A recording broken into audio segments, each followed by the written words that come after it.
I don't think I have much out there that nobody has heard yet. I know, right? I'm pretty fucking bad, yeah. Oh my God. All right, so we are here, and as usual, we talked for way too long before we started this, so we're gonna try to recap this for you. We have David from Connecticut Dent Worx, and you are in, what's your address? 180 Deming Road in Berlin. So he's actually only, what, 10, 15 minutes from here, not even? Yeah, about that, yeah. right down the street. And actually, you do a little more than I thought you did, too, because I thought you were just doing the paintless dent removal, but you guys are doing this. So yeah, I started as Paintless Dent Repair, Connecticut Dent Worx, and in the last year and a half, we evolved into Connecticut Dent Worx Protect and Correct was now my tagline somewhere, because we got into PPF, ceramic coating, vinyl color wrap change. We even dabble in the brake caliper paint. Nice. Because just we want to be a shop where people can drop off their car and be like, hey, I need X, Y, Z done, and I want to be able to go. We can accommodate that. And then there's things that we don't necessarily do in-house that I outsource. So rim repair is always popular. Window tint is popular. But I have friends and colleagues in that industry, so I just park that out. Nice. Yeah. It's funny, the rim repair is probably the most people come in and ask for it.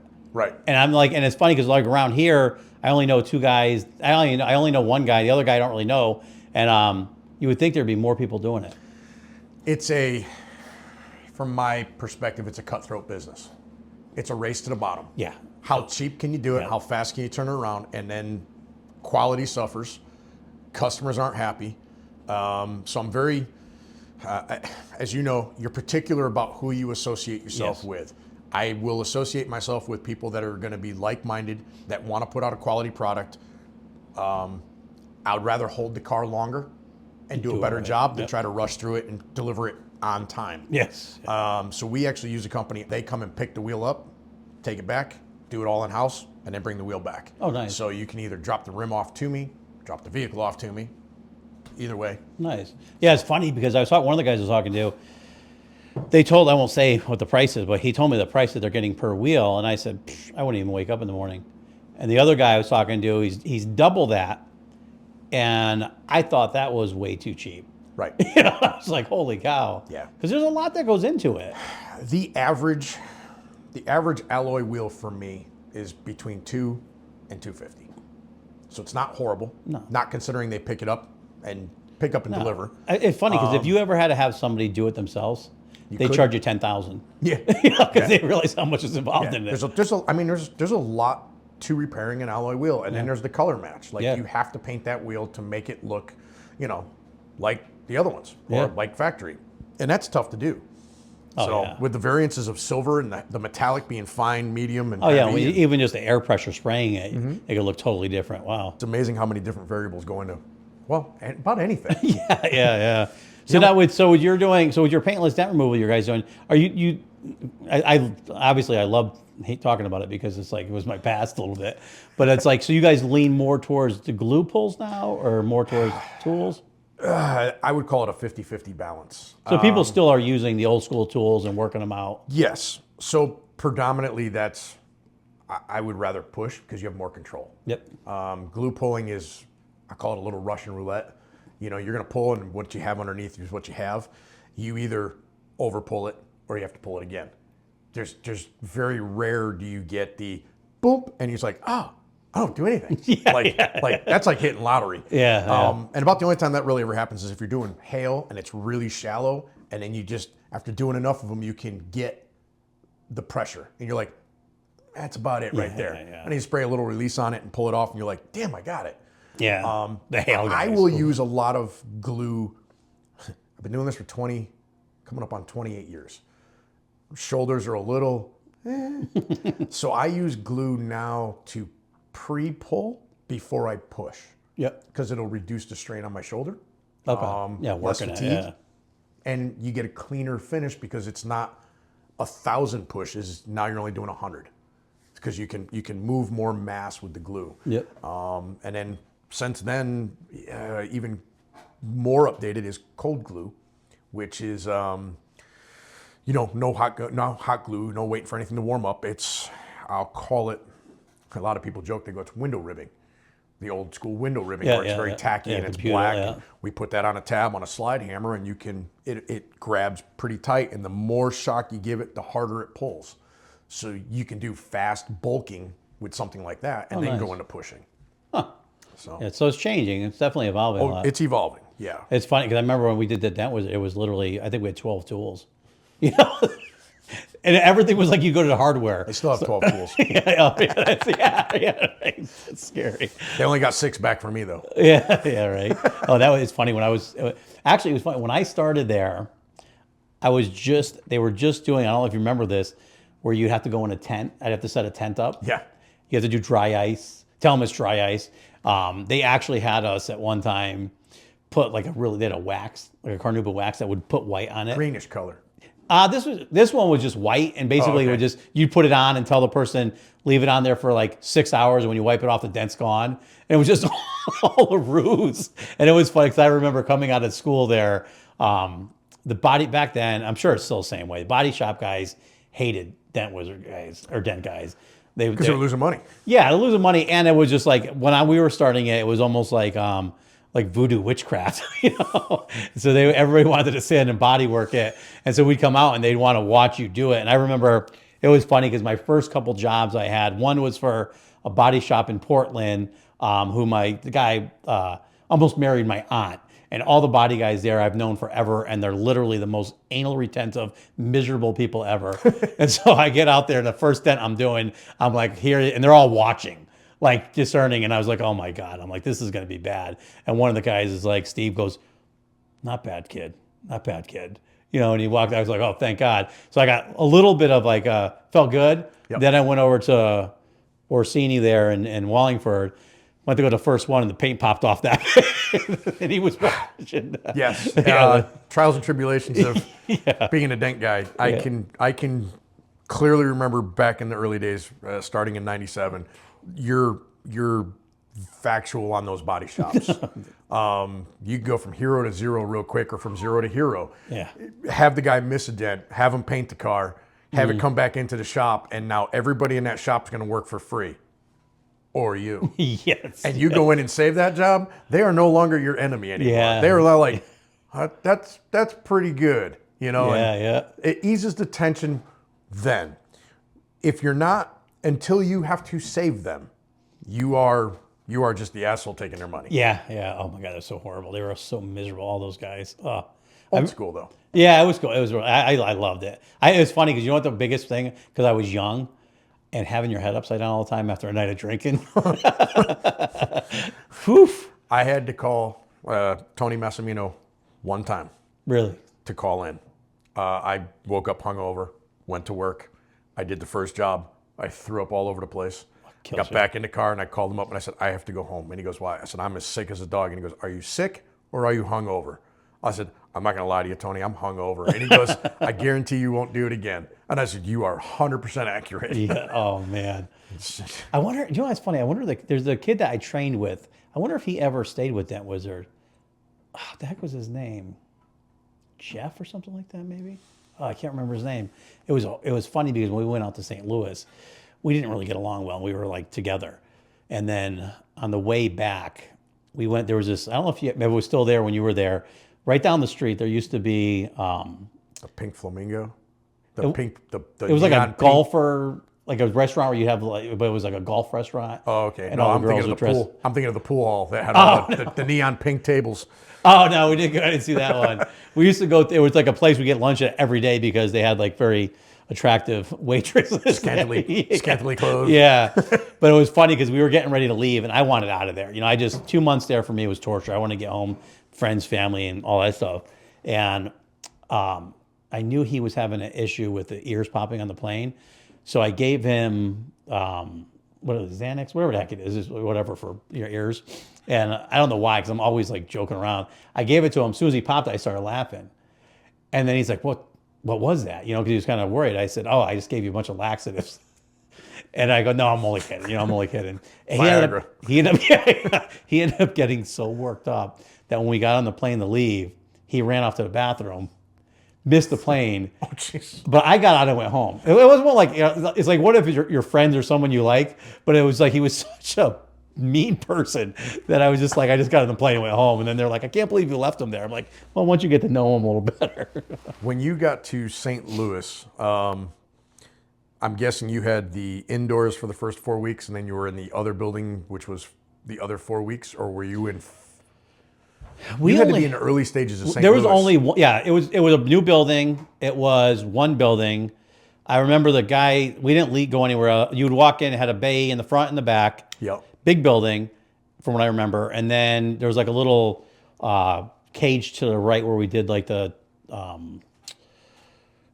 office work, where you read classroom. Yeah, classroom. So The notebook you couldn't take home. Yeah.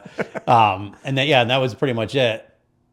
But there was no second location. And the owners at the time, which I guess they're not the same owners, there was That's changed quite a few times. Has it? Okay. Yeah. Because there was a doctor and an accountant were partners.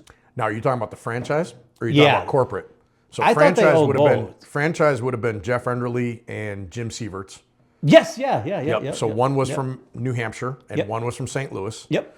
And then Michael Fedorowicz was one of the first hires who ultimately saw the writing on the wall right in the beginning and said, I want in. And they made him a minor, I guess he bought in on a lower scale and became a partner who is now a VP of the company. Oh, wow. But just to go back fast track, so it was corporate, sold franchises. Yep. And then, would have been 2000-ish, early 2000s. Cox Communications, who owned Mannheim Auto Auctions, was looking at the money that they were spending with Dent Wizard and said, we need to compete with them. And then somebody turned around and said, it'd be cheaper to buy them. So they did. Oh, no shit. And they bought corporate, and then they bought all the franchises back. And then that went along until 2008 when the market was crashing, and Cox liquidated. And they liquidated Dent Wizard to HIG, I think it was, which was a, company that just buys and flips companies. Oh, so wow. An investment firm. So they bought it. They sold it to Gridiron, which is out of Connecticut. Gridiron sold it to Dealer Tire, which currently owns it. And Dealer Tire is owned by, I forget who. We're in partnership. Like Dealer Tire is like our first line, and then I forget who the other company was that owns it. But yeah, that's how many changes. Wow, And every that's time, crazy. Every time it changes, it's nothing's going to change. Yeah. Trust me. Yeah. Oh my God. It was fun. I remember when we went out there, there was the guys that were doing the training were good dudes. They were really into like personal defense and stuff. They would go to these camps. Ted Taganoff? Was it Ted? Ted was the guy that had a knife on him that looked like Crocodile Dundee. Yes. Like crew cut or something. He was a good dude, but he was telling us they were going like out. They do stuff different out west. They would go to a camp. Yeah, crazy stuff. They would go to a camp, and these guys would spend huge money, and it's like a weekend thing. And whoever, like, if you get shot, you're dead, you're gone. And I remember he was saying they went to the camp, and they tell you up front, as soon as you're on premises, it starts. And the guys, okay, you could come through, and they come through and they shoot them. You guys are out. And they were so livid because they're like, they spent like 10 grand to go to this thing or whatever, and they were out with Hell of a scam. Yeah, right. Yeah, the guys go back, have a beer. Hey, see you later. Yeah, but it was funny because I remember I told that one day I told you about with the Ultima, where that guy was like, once I saw him fix that, I go, this stuff isn't witchcraft. This is amazing. Mm-hmm. And I was very impressed. And then that guy, he goes, oh, you're from Connecticut. And I go, yeah. He goes, you know the car wash guy? And I was like, you mean? Yeah. I go, I'm him. And then he's like, no way. And then he pulls everybody through it. And it was so funny because, like, I would say they made it out to be worse than it was, but it was way worse than what anybody could imagine. And I remember it was one of the original owners, and we got to Southern Auto Auction, and it was the owner of the auction. And it was literally, it had to be my first day back to do dents or whatever. And so those two go, it was a Q45A. I remember the car very intimately. And the guy's like, he goes, oh, before you do any dents on this car, he goes, run it through the car wash. There's an automatic car wash at the end of the building, and then bring it back and do it. I'm like, okay, perfect. So then he's, BSing with the owner of the auction. So I go, and it's automatic car wash. So I look in, and I see like the little booth. So I think to myself, the booth would be where you'd go in, right? Right. So I go around the building, put the two front tires over, which I now know is the rollers that have the blower that comes out. And then all of a sudden it like grips it, and I go, oh, it's gonna pull me in. And then all of a sudden this wheel comes down and hits the roof of the hood of the car, folds it like parting of the seas. And I'm seeing this wheel coming towards me. I'm like going, are you kidding me? So I put it in reverse and I floor it, and the tires are spinning and it's making a lot of noise. Hits the windshield, smashes the windshield, folds the dash in, Oh my God. and then decides to release. And I'm sure you've been to Southern. Yeah. So at that bay, if it was still the same, it was basically half a mile long of bays. And the car wash was at the end, and it was all mechanics all the way down. And when I launched out, they said my tires weren't even touching the ground. So then I'm like, first day on the job, pull that car around, and both of those guys are like looking off in the yonder, talking. So I pull the cart behind them, and I'm sitting there, and I'm just sitting there going, I hate this. Just fire me. You just turn around and fire me. I'm like sweating. They turn around. They're like, what the? Like, holy shit. That car wash is a piece of shit. I wish I was a little older with a little bit of personality. I would have. I was just like, my job's done. It was funny. And they thought it was so funny, and they both had so much money that it was a joke. Yeah. They didn't fire me, nothing, and it was just like their amusement. But those guys were so excited out in St. Were Louis. those are the two owners you're talking about? Yeah. It was one of the owners of Dent Wizard Yep. at the time, and one of the only owner that owned Southern Auto Auction. Oh, so that would, yeah. Harry, Fred, Frank, something. Yeah. Yeah. Tribble. Yeah. It was Larry Tribble. Yeah. This was a long time ago too. Yeah. Yeah, but it was so funny. Those guys, so they just wanted something to talk about. Larry was the rumor forever, and I'll say this is rumor on camera because I wasn't there to hear it, but Mannheim had been trying to buy Larry forever. I heard And that, yeah. Larry that auction was just printing money. And you would know when Larry was in town because you'd be on Southern Auto Auction, and all of a sudden a helicopter would be doing a flyby, and it's him and his helicopter showing somebody, this is all mine.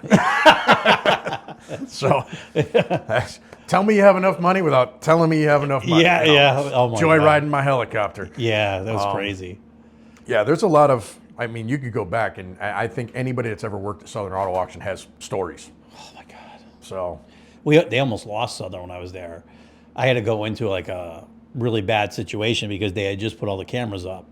And one of the, I won't say their names, original Dent guys there, was going around and just writing his own ticket. yeah. I fixed these 15 things and and they got them on camera. So I had to go in there, and they were just like watching you like a hawk. Not only were they, because you lost any bit of trust where they're going to go around and say, just do whatever you want. You had to go and present every single one to them, get it just, it was a night. It took probably forever to get it back to normal, but that was funny. They currently don't have it now. Oh, really? Yep. An ex-Wiz is currently took it all over and does all the work. Him. So, or at least most of it anyway. But It cracked me up. Well, that guy's probably too old. It was funny because I was riding with this guy and Tony. Tony was by the book, enjoyable to work with because he was an amazing guy to work with.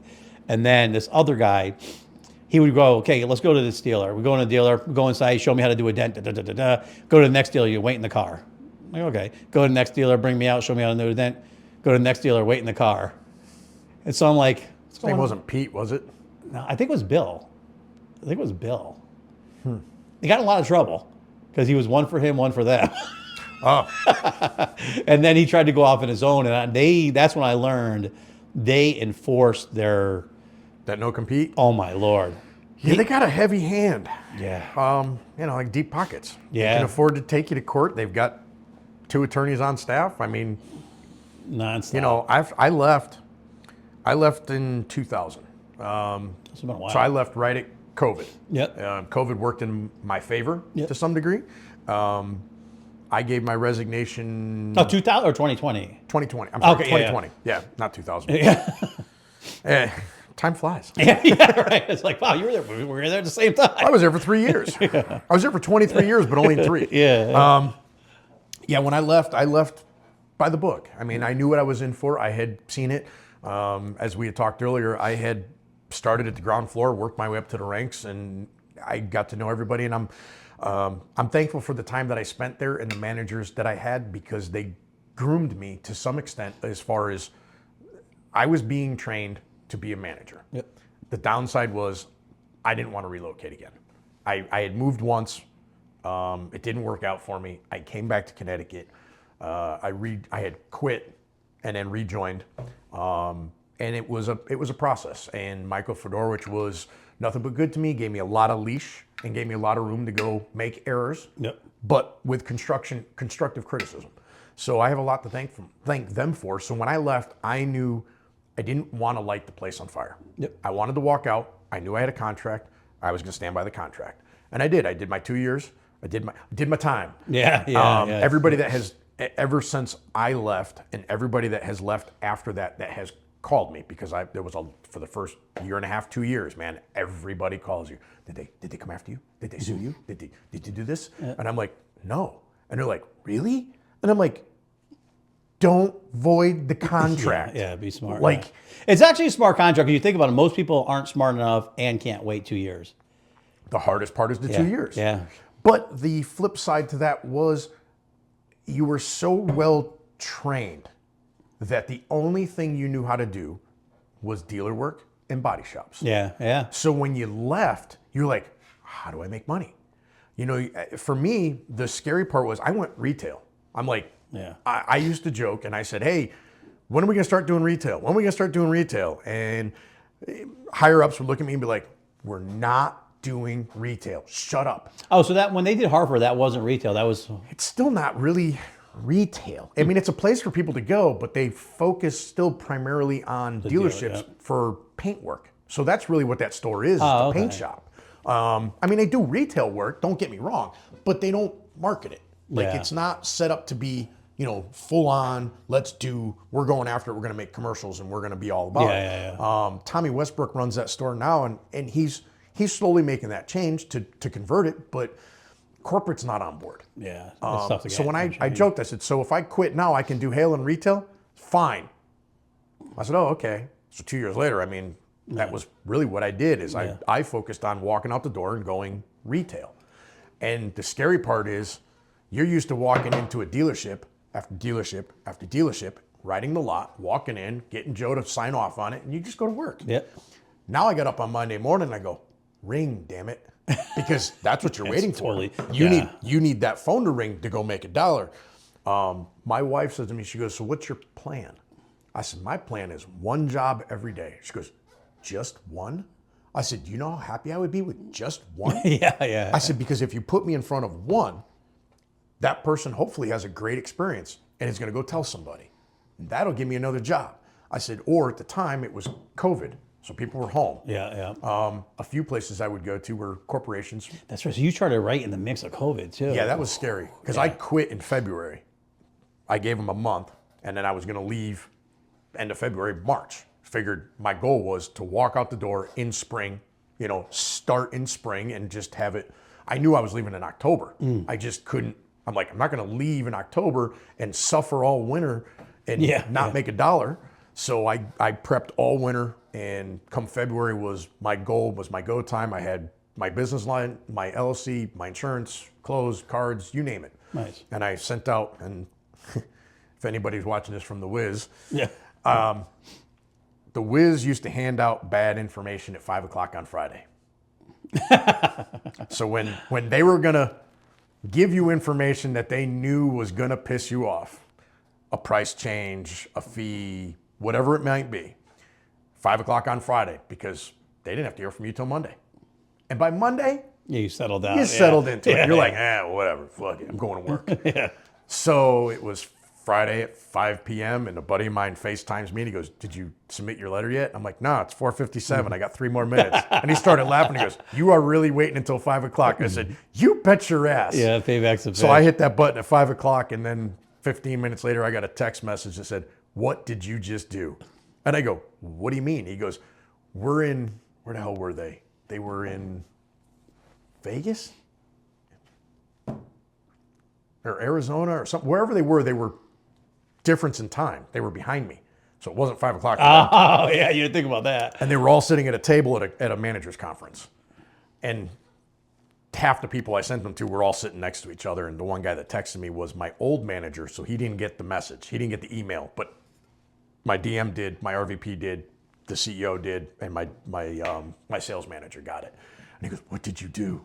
And I started laughing. I said, I sent bad news at 5 o'clock on Friday like they do. And he goes, dude, insanity. And then I got a text message from Michael Fedorowicz, which left me kind of wanting to puke for the next 2 days because he's like, we will talk on Monday. I hate that. They overhit it. Dude, Michael was the guy that took me under his wing, taught me a lot of the stuff that I knew.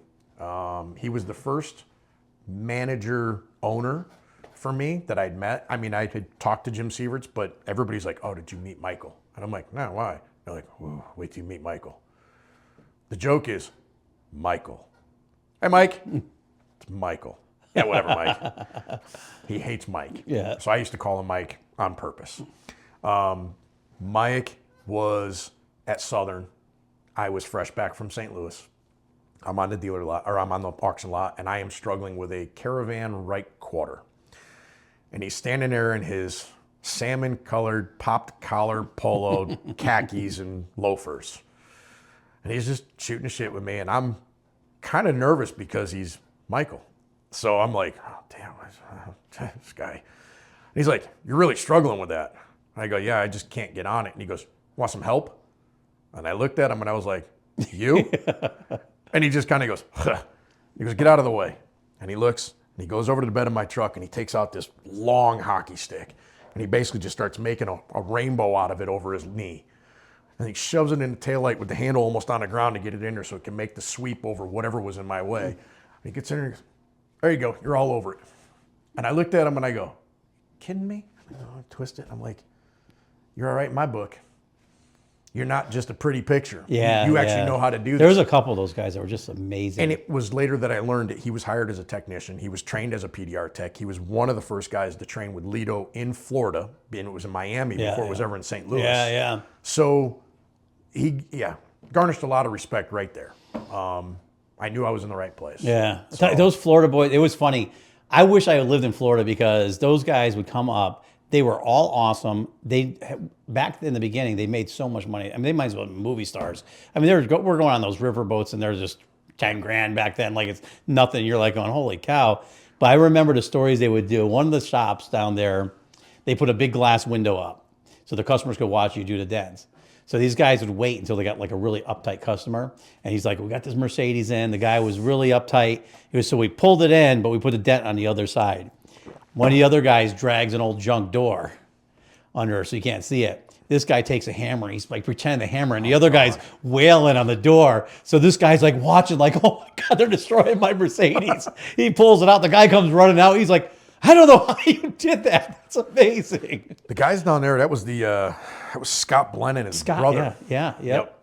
They're good dudes. Yeah, Scott was my master's or 4-star class. I forget I think it was my master's class because you had to go back to St. Louis to take your master's class. When I was in school for my original 2 months, that's when they introduced the master's class, and I met Scott Blenn there, and I was watching what they were fixing while we're trying to fix a dime-sized, nickel-sized dent. Yeah. This guy's throwing bowling balls into the side of the car, and you're just like, Yeah. So then I come back a year and a half later, and I formally get introduced, and now I've got to take his class, and I'm just like, you and I come from the background of body shop, so we understand metal, we understood paint. He slams this Ford Taurus door with a Johnson, with a steel rod. Yeah. And he's like, all right, and he fixes it all up, and he goes, and if you get really crazy, he goes, you take this tool with a nice tip on it, and he goes, you can work the paint impact line back. And he does about half of it. So I was like, damn, well, he did it on the door that I was doing mine on. So he smacks mine, so I'm just comparing mine to his. And I get all done with mine, except I worked my entire line out. And he comes back, and he looks at it, he goes, I don't know which one's yours or which one's mine. I said, well, mine's the one that's finished. It's funny. He goes, you want to fail? He was good friends with Vanilla Ice. I wouldn't doubt it. Yeah, because it was funny because him and one other guy, actually, you know what's funny? His buddy, I forgot about this. We went out to dinner, and he goes, I want to start a clothing company. And he had told me, and so I drew a dog, big dog on a napkin. He started Big Dog Clothing. Yeah, like it was just fun for them. But then it was funny is that they were friends with Vanilla Ice. They would do all that stuff together. And there's something fun. Oh, do you know that's the reason we hit it off, because we were joking around, because one of them was saying how he came out of Connecticut and he would drive to the top of a hill and have to pull off the road. And I go, what the hell? What are you talking about? He goes, I'm from Florida. He goes, we don't have hills. We don't have hills. He goes, Can't how see do on you, the other side. Yeah, he goes, how do you know what's on the, I never thought about it. We just, in good faith, just hope no one's on our side of the road. Shit. Yeah. In our youth, it was a full send. Yeah, just, I hope this drops quick. Yeah. It was funny, that Scott, because I was young. I think I was like 19, 20. Scott was a character. He was. And he was like, we're going to the riverboat. He was the big spender. Yeah. And I remember on the way there was like a BMW, an older BMW, some really rare, whatever. And he goes, you got to pull up. He goes, I've been looking for this car forever. I want this car really bad. Wasn't huge money. I mean, probably back then it was like probably 20 grand or whatever. He just pulls out a knot. I'm like, who's going around with cash like he had all the time? It was crazy. It's like the Count from Vegas. Just, hey, you want to sell that? I guess he should have done a TV show back then. Those were good dudes. That whole crew was good. Actually, there was that one guy. Scott Blenn actually owns a hail company called KHS. No shit. Yeah. So he's still in the Dent game. Oh yeah. That's Well, he owned the Florida franchise, and then obviously was bought out, and he was brought on board as the hail coordinator or the hail division for Dent Wizard. Okay. And then him and his brother went and opened up KHS, I believe it is, for hail. So, and then they were doing everything in Europe and Canada, I guess. Oh, no shit. And then, yeah. Those hail boys are crazy. It's funny because I remember we got our first hailstorm here. And I'm like, I'm going to make some money. No, they flew in the hail guys. And those guys, like what we would fight with was nothing. They were just like, 30 dents in this hood. Yeah, ask him to fix a door ding, though. Oh, really? yeah. Can't bend over. Yeah. It's Worked with a lot of them. They'd be like, you got the sides, right? Because I don't do upside down. That's funny. That is pretty funny. Yeah, that's funny. I was fortunate enough to do some hail gigs and travel around a little bit and actually get to work with these guys. And they're different animals. And even now at 25, 6, 7 years in, I've had, for the last 2 years, I've been lucky enough to get hail cars through my shop. So one of them came from a local BMW dealership where he was buying them online. He goes, look, I have the opportunity to buy these cars. They're brand new or they're leased turn-ins. They were coming from the Carolinas, I believe, that got hit. And it was hit at Ford factory locations, BMW locations. So he was buying the cars and having them shipped in, and then he just dropped them off at my shop. Well, that's all fine and dandy until there's 10 cars loaded up on you, and you're a one-man shop that still has regular day-to-day work, and then you're like, yeah, I'm gonna do my 9 to 5, and then at 5, I'm gonna clock in on these cars, and I'm gonna work till 10, 11, and then I'm gonna come back and do this over again. After the third week, I was like, this isn't fun anymore. So I have friends that chase hail, and I started calling them like, hey, you bored? Yeah. And, because for me, it was always, it's fall. Yeah. Hail guys are done. So they're like, yeah, what do you got? So I can line up 4 for you next week. And he goes, that all you got? And I'm like, for next week? We're talking about $6,000 cars. Yeah, that's insane. And he's like, okay. So he showed up, and on Thursday morning, he was Ready putting to his go. tools away. And I looked at him and go, that's insanity. Yeah, they're savage. That was one car for me. He did 4. That's crazy. So, Those guys are amazing. but they come in, it's a different setup. Like, I have a light, and I'm working Yeah, they have surround it. Yeah. 2 or 3 lights set up, and they got a heat gun pointing down at the car to help the metal or help the paint, and they're just motoring through it. And I laugh because a buddy of mine's in New Hampshire, and he came down and did some cars for me. And every time I look over at him, he doesn't look like he's moving. And then he's putting it all back together, and you're like, wait a minute, what? And you walk over and you look at the car, you're going, you want to find something. Like, I don't want to find something, but I want to find something. Yeah. You're a dent guy. You want to find somebody else's work to know that they're not better than you. Yeah, it's so hard. I remember that because you sit there and look, and I remember looking, and especially in the beginning, you could see something, but you don't know what you're even seeing. Because once you pull the reflection board off it, you're some done. texture. Yeah. Yeah. The minute you pull those boards away and you throw that thing outside, you're not finding anything. Yeah. But it was comical because the cars that I did, they were good. On a scale of 1 to 10, I'm at 8.59. I'm not perfect. It's hail to me it's monotonous work. It's boring. Oh my God. So I sent the car back, and it's for a customer that I've known for quite a while. And he's like, man, car looks great. I said, thanks. And he sold the car the next day. So then my buddy shows up from the hail and does them all, and I send them all back. And he gets the cars. He goes, Dave, he goes, I don't want to, he goes, don't take this the wrong way. He goes, you do really good work. He goes, but those cars that just came back, wow. I said, shut up. Yeah, they know what passes. Just, they're more efficient. Yeah. You know, take a smashed quarter panel though and give it to one of those guys, and they're lost. So they're still pushing everything. They don't do glue with those guys. Oh right? no, they're still gluing. Oh, they do glue Yeah, with because that? you got to glue all the rails because there's no access to them. Oh, that's right too. Yeah, yeah. So, and then a lot of these BMWs with the front with the sunroofs or the whole roof is glass. You know, you got the perimeter is all reinforced, so that's all glue. And they're doing those too. Wow. I had one guy show up and he goes, there's only 150 dents in the roof. I don't need the headliner down. I'm just going to glue pull them all. Huh? That's crazy. I died right there. I'm like, Yeah. I'm not glue pulling all those. Yeah, that's crazy, huh? So wow. I always tell everybody goes, well, how would you fix this dent? I said, you put that in front of 12 guys, you're going to get 12 answers. I said, the only thing that matters is the end result. If it's the same, who cares how you fixed it? Yeah. At the end of the day, who really cares? Are there a lot of good dent guys up in this area now? There's quite a few. There are still good guys up here. Yeah, I would say there's still a good handful of them. And there's a lot of guys that just punch a clock. Well, it's funny because I remember, like in the beginning, it was really nice. You could make a lot of money, and then they went and came up right when I left. They came up with a thing where they were kind of like what you were saying, where you go there, set it all up, and someone comes in and goes in it. And they were kind of on that same program, and they were like, "Oh, we're gonna get like," whereas it was just the three of us, there was gonna be 30. Mm-hmm. You know, so then you're like, "Oh, now you see the money you're making not being so good." And then what was funny is you saw what they were bringing the new guys in at, and you're like going, you knew that eventually they're going to be trying to get you down to that price, or something. They actually went a little bit farther down the road. They went in a different direction. Did they? So I mean, what I was hired at was, I think 30% across the board, 30%. Yeah, yeah. And then it came along, and it was they had this levels of achievement. So you were a wizard, fresh out of school. Yep. You were a senior. You went to master's class. If you passed that, you got master's. You know, and every one of these was a bump in pay. And then after his master's class, it went to 4-star and 5-star. So by year 10, I don't even think it was that long. I was already Through all at that the stuff. 5-star. So they didn't have any of that when I started. And then many, many years later, they came up with world-class silver, world-class gold, and world-class platinum to give guys that had been around for 20 years something else. Because I'm like, man, I haven't had a raise in 12 years. You know, their answer was always like, well, fix more cars. Yeah, yeah. Well, there's only so many hours in a day. There's only so many days, you know, so many dents you can push.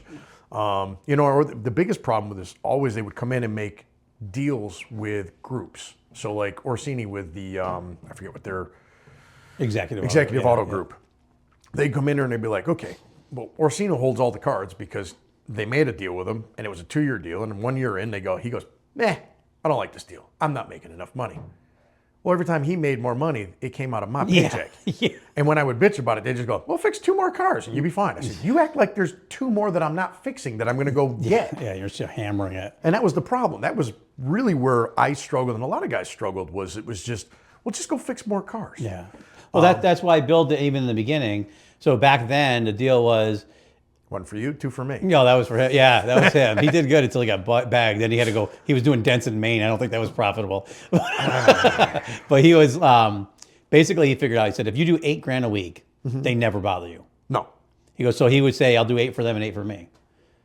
You know, and so I was like, and so that's what he was doing. Then he got caught. Yep. And then it was one of the I think it was one of the dealerships called up because they had a problem, and they're like, oh no, we didn't do any dents there.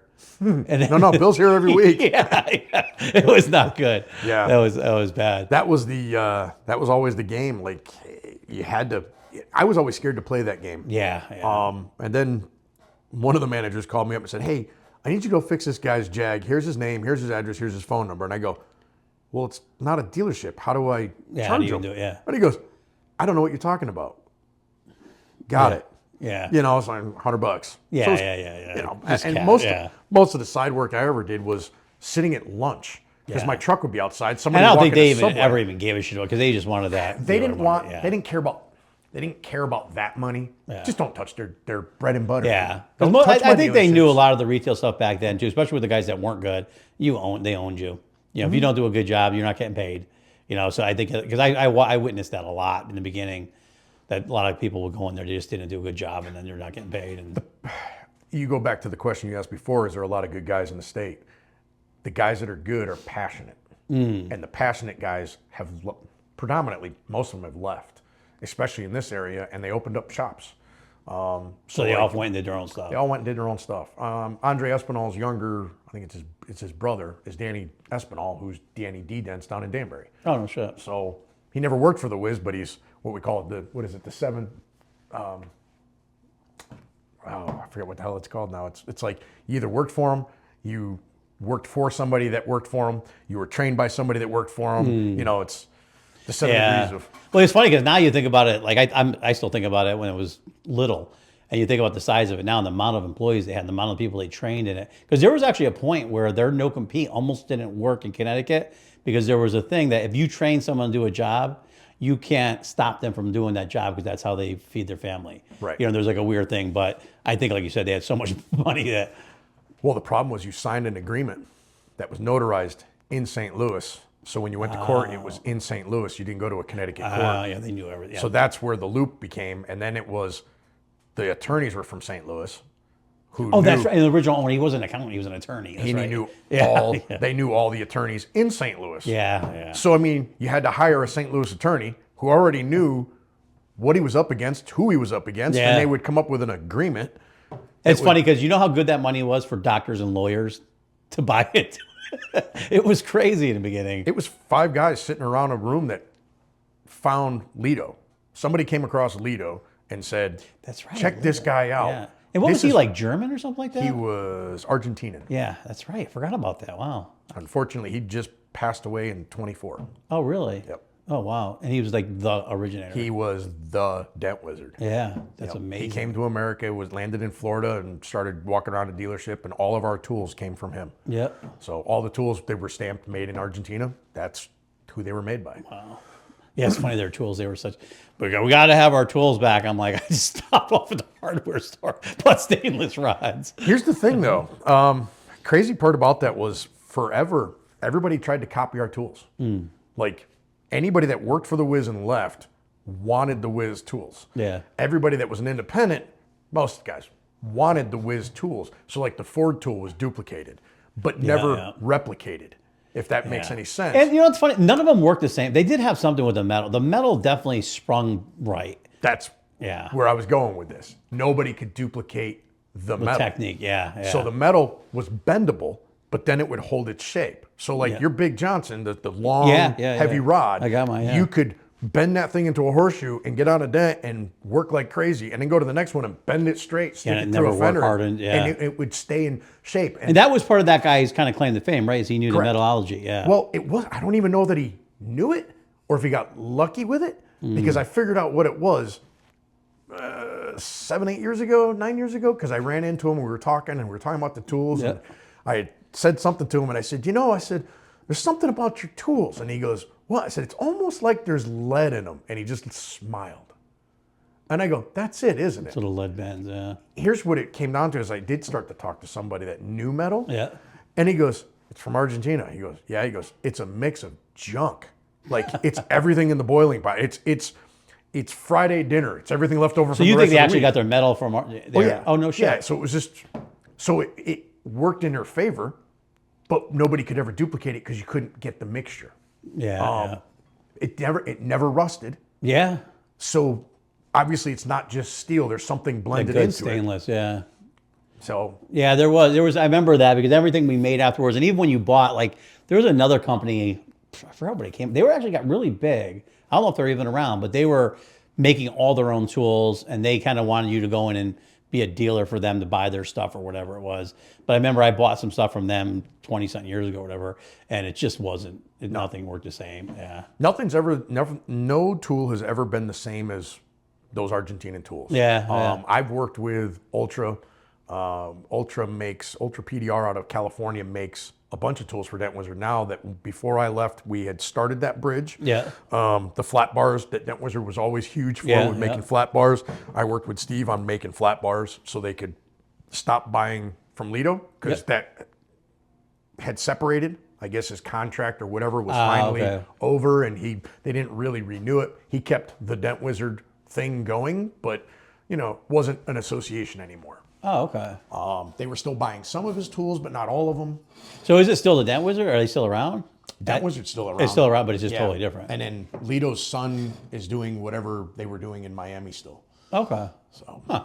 Yeah, that's so fun, man. That's going back some serious years. Wow. Scary. nothing like a trip down memory lane. Oh my God, my kids weren't even born. One of my daughter wasn't born. You're like, holy moly. Dude, I still lived at home. Yeah. Oh yeah. Yeah. I remember getting to the end of my first year and looking at my pay stub, and I'm living at home rent free and early 20s, and Your money's walking your money. over to Yeah. with my mom to with my W-2s, and I'm going, is this right? And she looks at it, she goes, oh, that can't be right. She looks at it, she goes, you made $55,000 this year? I'm like, is that a lot? She goes, I made 50. I'm like, oh, okay. I guess that's a lot. Yeah. That was the first year I started. So I started in February.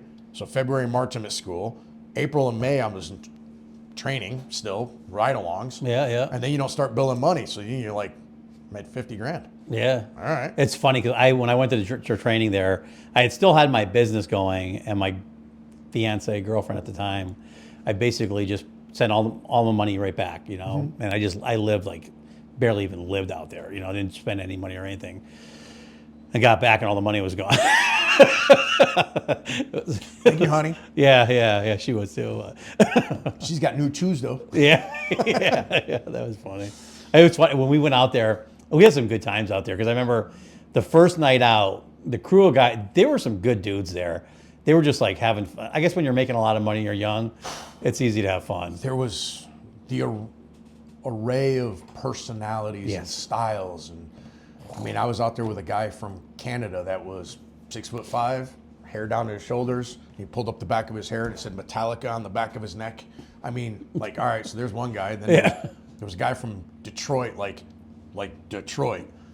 He wasn't 6'5", he was like 5'9", but a square box, shaved head, tattooed from head to toe. He had to wear a long sleeve shirt every day because they didn't want to see his tattoos. Yeah. It wasn't. Yeah. And then I had another buddy that was there from Atlanta, Georgia, who was a bodybuilder, competitive bodybuilder. So like, All breeds. we're all four of us together made no sense. It was cool though. But we had a great time. Yeah, well, man, it's funny because it was like I thought it was the first day there.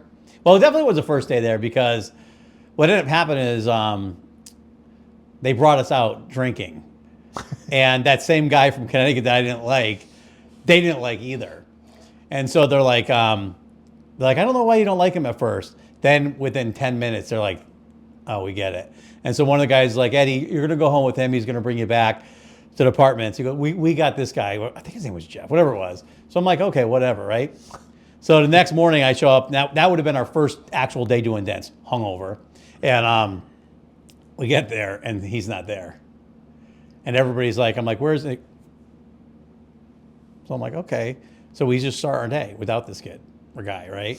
And it was funny because we like, we get there and then all of a sudden you hear a motorcycle going by like 200 miles an hour, cop cars, right by. Same thing again. One of the guys like, open the back door up. And when he comes in, shut it. So open the door up. This guy comes in a street bike, flying in, shut the door, and then you hear all the cop cars go by. And that was like day one.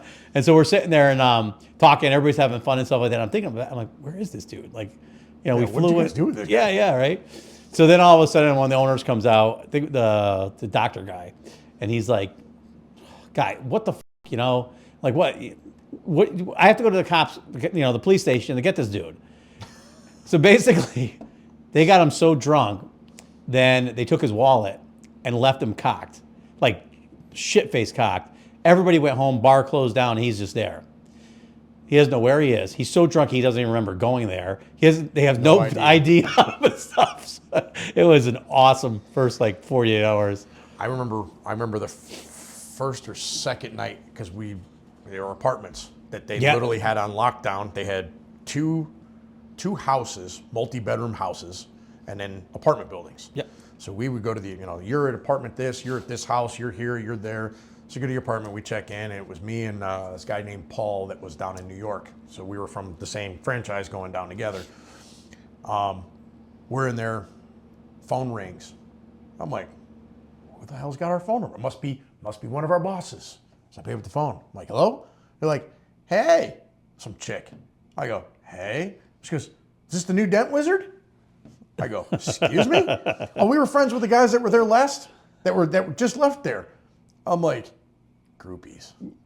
Literally. That's funny. We go to school the next day and I walk in, I go, hey, anybody's phone ringing with some chicks on the other end of the line asking if you're the new group? And they're like, yeah. I'm like, holy crap. You'd go to the bar, you'd be hanging out, and you try to make small talk with a girl, right? Yeah. Just down there hanging out. And she looks at me, she goes, can't talk to you. Why? Because you're not going to be here in 6 to 8 weeks. Yeah. I go, what are you talking about? She goes, aren't you with Dent Wizard? They I'm knew, like, yeah. I got nothing on it that says Dent. I'm like, how do you know? They knew, She goes, yeah. you're not from here. Yeah. I was like, They could tell. okay. Yeah. I was like, man, you guys before us, Did you they guys warn? really set the Did they warn you about going to the bars over the over river? the border. Yeah. You know why you didn't want to go there? Yeah, I went there. But did you know why they were telling you not to go there? No. I'll leave his name out of this, but one of the instructors was there a lot. Oh, And really? one of them was a swingers bar. Oh, we didn't go to that one. We went. This was in a hellhole, and it was the first time I've ever experienced like that, where like they had like in those old movies where they had like the cages around there because they're whipping beer bottles. I mean, it was like the Wild West, and That was not the scene Yeah, when we got there. no, that was bad. You pulled into the parking lot. There was a package store and 2 different clubs to go into, and one of them was the Massagey, and one of them was the regular strip club. Yeah, not that one. I was too young and too poor to even think about the Massagey bar. Yeah, that was probably the best part of not spending money is not being able to do that shit. We all walked in there a little drunk. Yeah. I'm not gonna. We did go in because I'm like, well, I'll go with you, and we'll walk in there, and they're like, they marched the girls out, and they're like, here, take your pick, and I'm like, all right. So you pick, and then she gives you the price. Yeah. And you're like, I can't even afford a Big Mac right now. Yeah, I'm worried about getting a beer. I'm leaving. I'm going back next door. I loved it out. The people were so cool. There was actually I started going to like 'cause I'm into custom cars. Obviously, I went to like I forgot the name, Showtime Customs, I think it was, and it was like Saturday. So I drove all the way out there, and everything there was topless. Jeez. They did their custom car calendar. They had the girls' car wash doing top. I go, this is the best place ever. And then it's funny because my other weekend I went out and I actually drove to Chicago, which was a long haul. Jesus. Yeah, I went to Porky's Hydraulics, and that was incredible out there. Chicago is a shithole, but that place actually I don't think I could actually go back there. I think because I was like an idiot driving through like corn. It was like 60 miles of cornfield, a tree, a house, and an overpass. And of course, I don't slow down. You know, and I think I was like $1.30, $1.40, and they gave me a ticket, and I never paid it or anything. Yeah, So- you're like, I'm never coming back. Yeah, I'm never going Find me. Yeah, yeah. A buddy of mine's got one of those in Georgia, I think, from when he drove down for spring break. You always wonder that now you're older with kids and married, and you're gonna be driving through, get pulled over, and get locked up. Or something. 7 year limitation, right? Oh, is Statute that? I of hope so. limitations. Yeah, I hope so. Oh man, that was funny. You hit that border, and you're like, yeah, I still got an outstanding speeding ticket. What's the speed limit? Yeah. So back to reality here. So you guys do the PPF too. Are you guys doing? There's like a self-healing one out there. That's the PPF. That is a PPF. That's got to be pretty cool, huh? So the company we associated with was S-Tech. They're a 10-year warranty anti-micro. I can't ever say the words correctly. Anti-yellowing, self-healing, and hydrophobic. So it's kind of like having ceramic already on it, even though we put ceramic over it. Yep. Just because it's that added protection. Keeps stuff from really anything sticking to it, which is what it has already, but what's a little more? Yeah. A little more protection on these cars that cost way too much money these days. I'm amazed with the ceramic because like one of the guys I know that does it was telling me like the next day the rags that they use are hard as a rock and they just shatter. That's I'm literally They're glass. junk. Yeah. Yeah. Once you use ceramic on whatever rag and puck applicator you're using, it's one and done. Yeah. When you're taking it, you apply it with a puck. For us, it's a puck because it's got a rubber insulator inside of it so that the sponge doesn't absorb so much of it. Because a lot of those products, you pour that, stuff's not cheap. I mean, a bottle this big is $150. Yeah, it's crazy. So you're pouring it on the sponge, and if it's a sponge, it's literally being absorbed. Yeah. Ours is it's like a thin terry cloth Yep. with a rubber puck inside of it, so it can only absorb into that little bit of layer of material. You put it So on it's more actually often, going but it's on, not yeah. going into a sponge. Nice. And then your rags to wipe it off with, you're going to go through a couple of them, quite a few of them when you're wiping on a car. That's crazy, yeah. So, but I mean, buy them in bulk. Yeah. Well, it's funny because that the company I said earlier in Connecticut there, they were trying to get us to try it, and I bought a thing. I think I thought it was like $400 for like a little thing, and they came with the applicator, and you put it on your finger, and I'm like going, never gonna do this again. Yeah. Yeah, and it's funny because I had one of our one of my friends and customers. His father was here, and he's very anal about his cars. And he was here. I said, you know what? I'll try it on your car. The car's clean. We don't have to worry about paint correction. You just go at it. Oh man, I regretted that. You know, I'm sitting there with this little thing going, these guys, there's no way they're doing this for a living. That's how they're trying to make the time up for the money. Yeah. I mean, in all reality, the paint correction is the cost. yeah, it's a lot of work. People don't understand it. Like, well, you just put the ceramic on it, you wipe on, wipe off. And I'm like, yeah, that's great. Do you want your paint to shine? Because whatever you put this on is exactly how it's staying.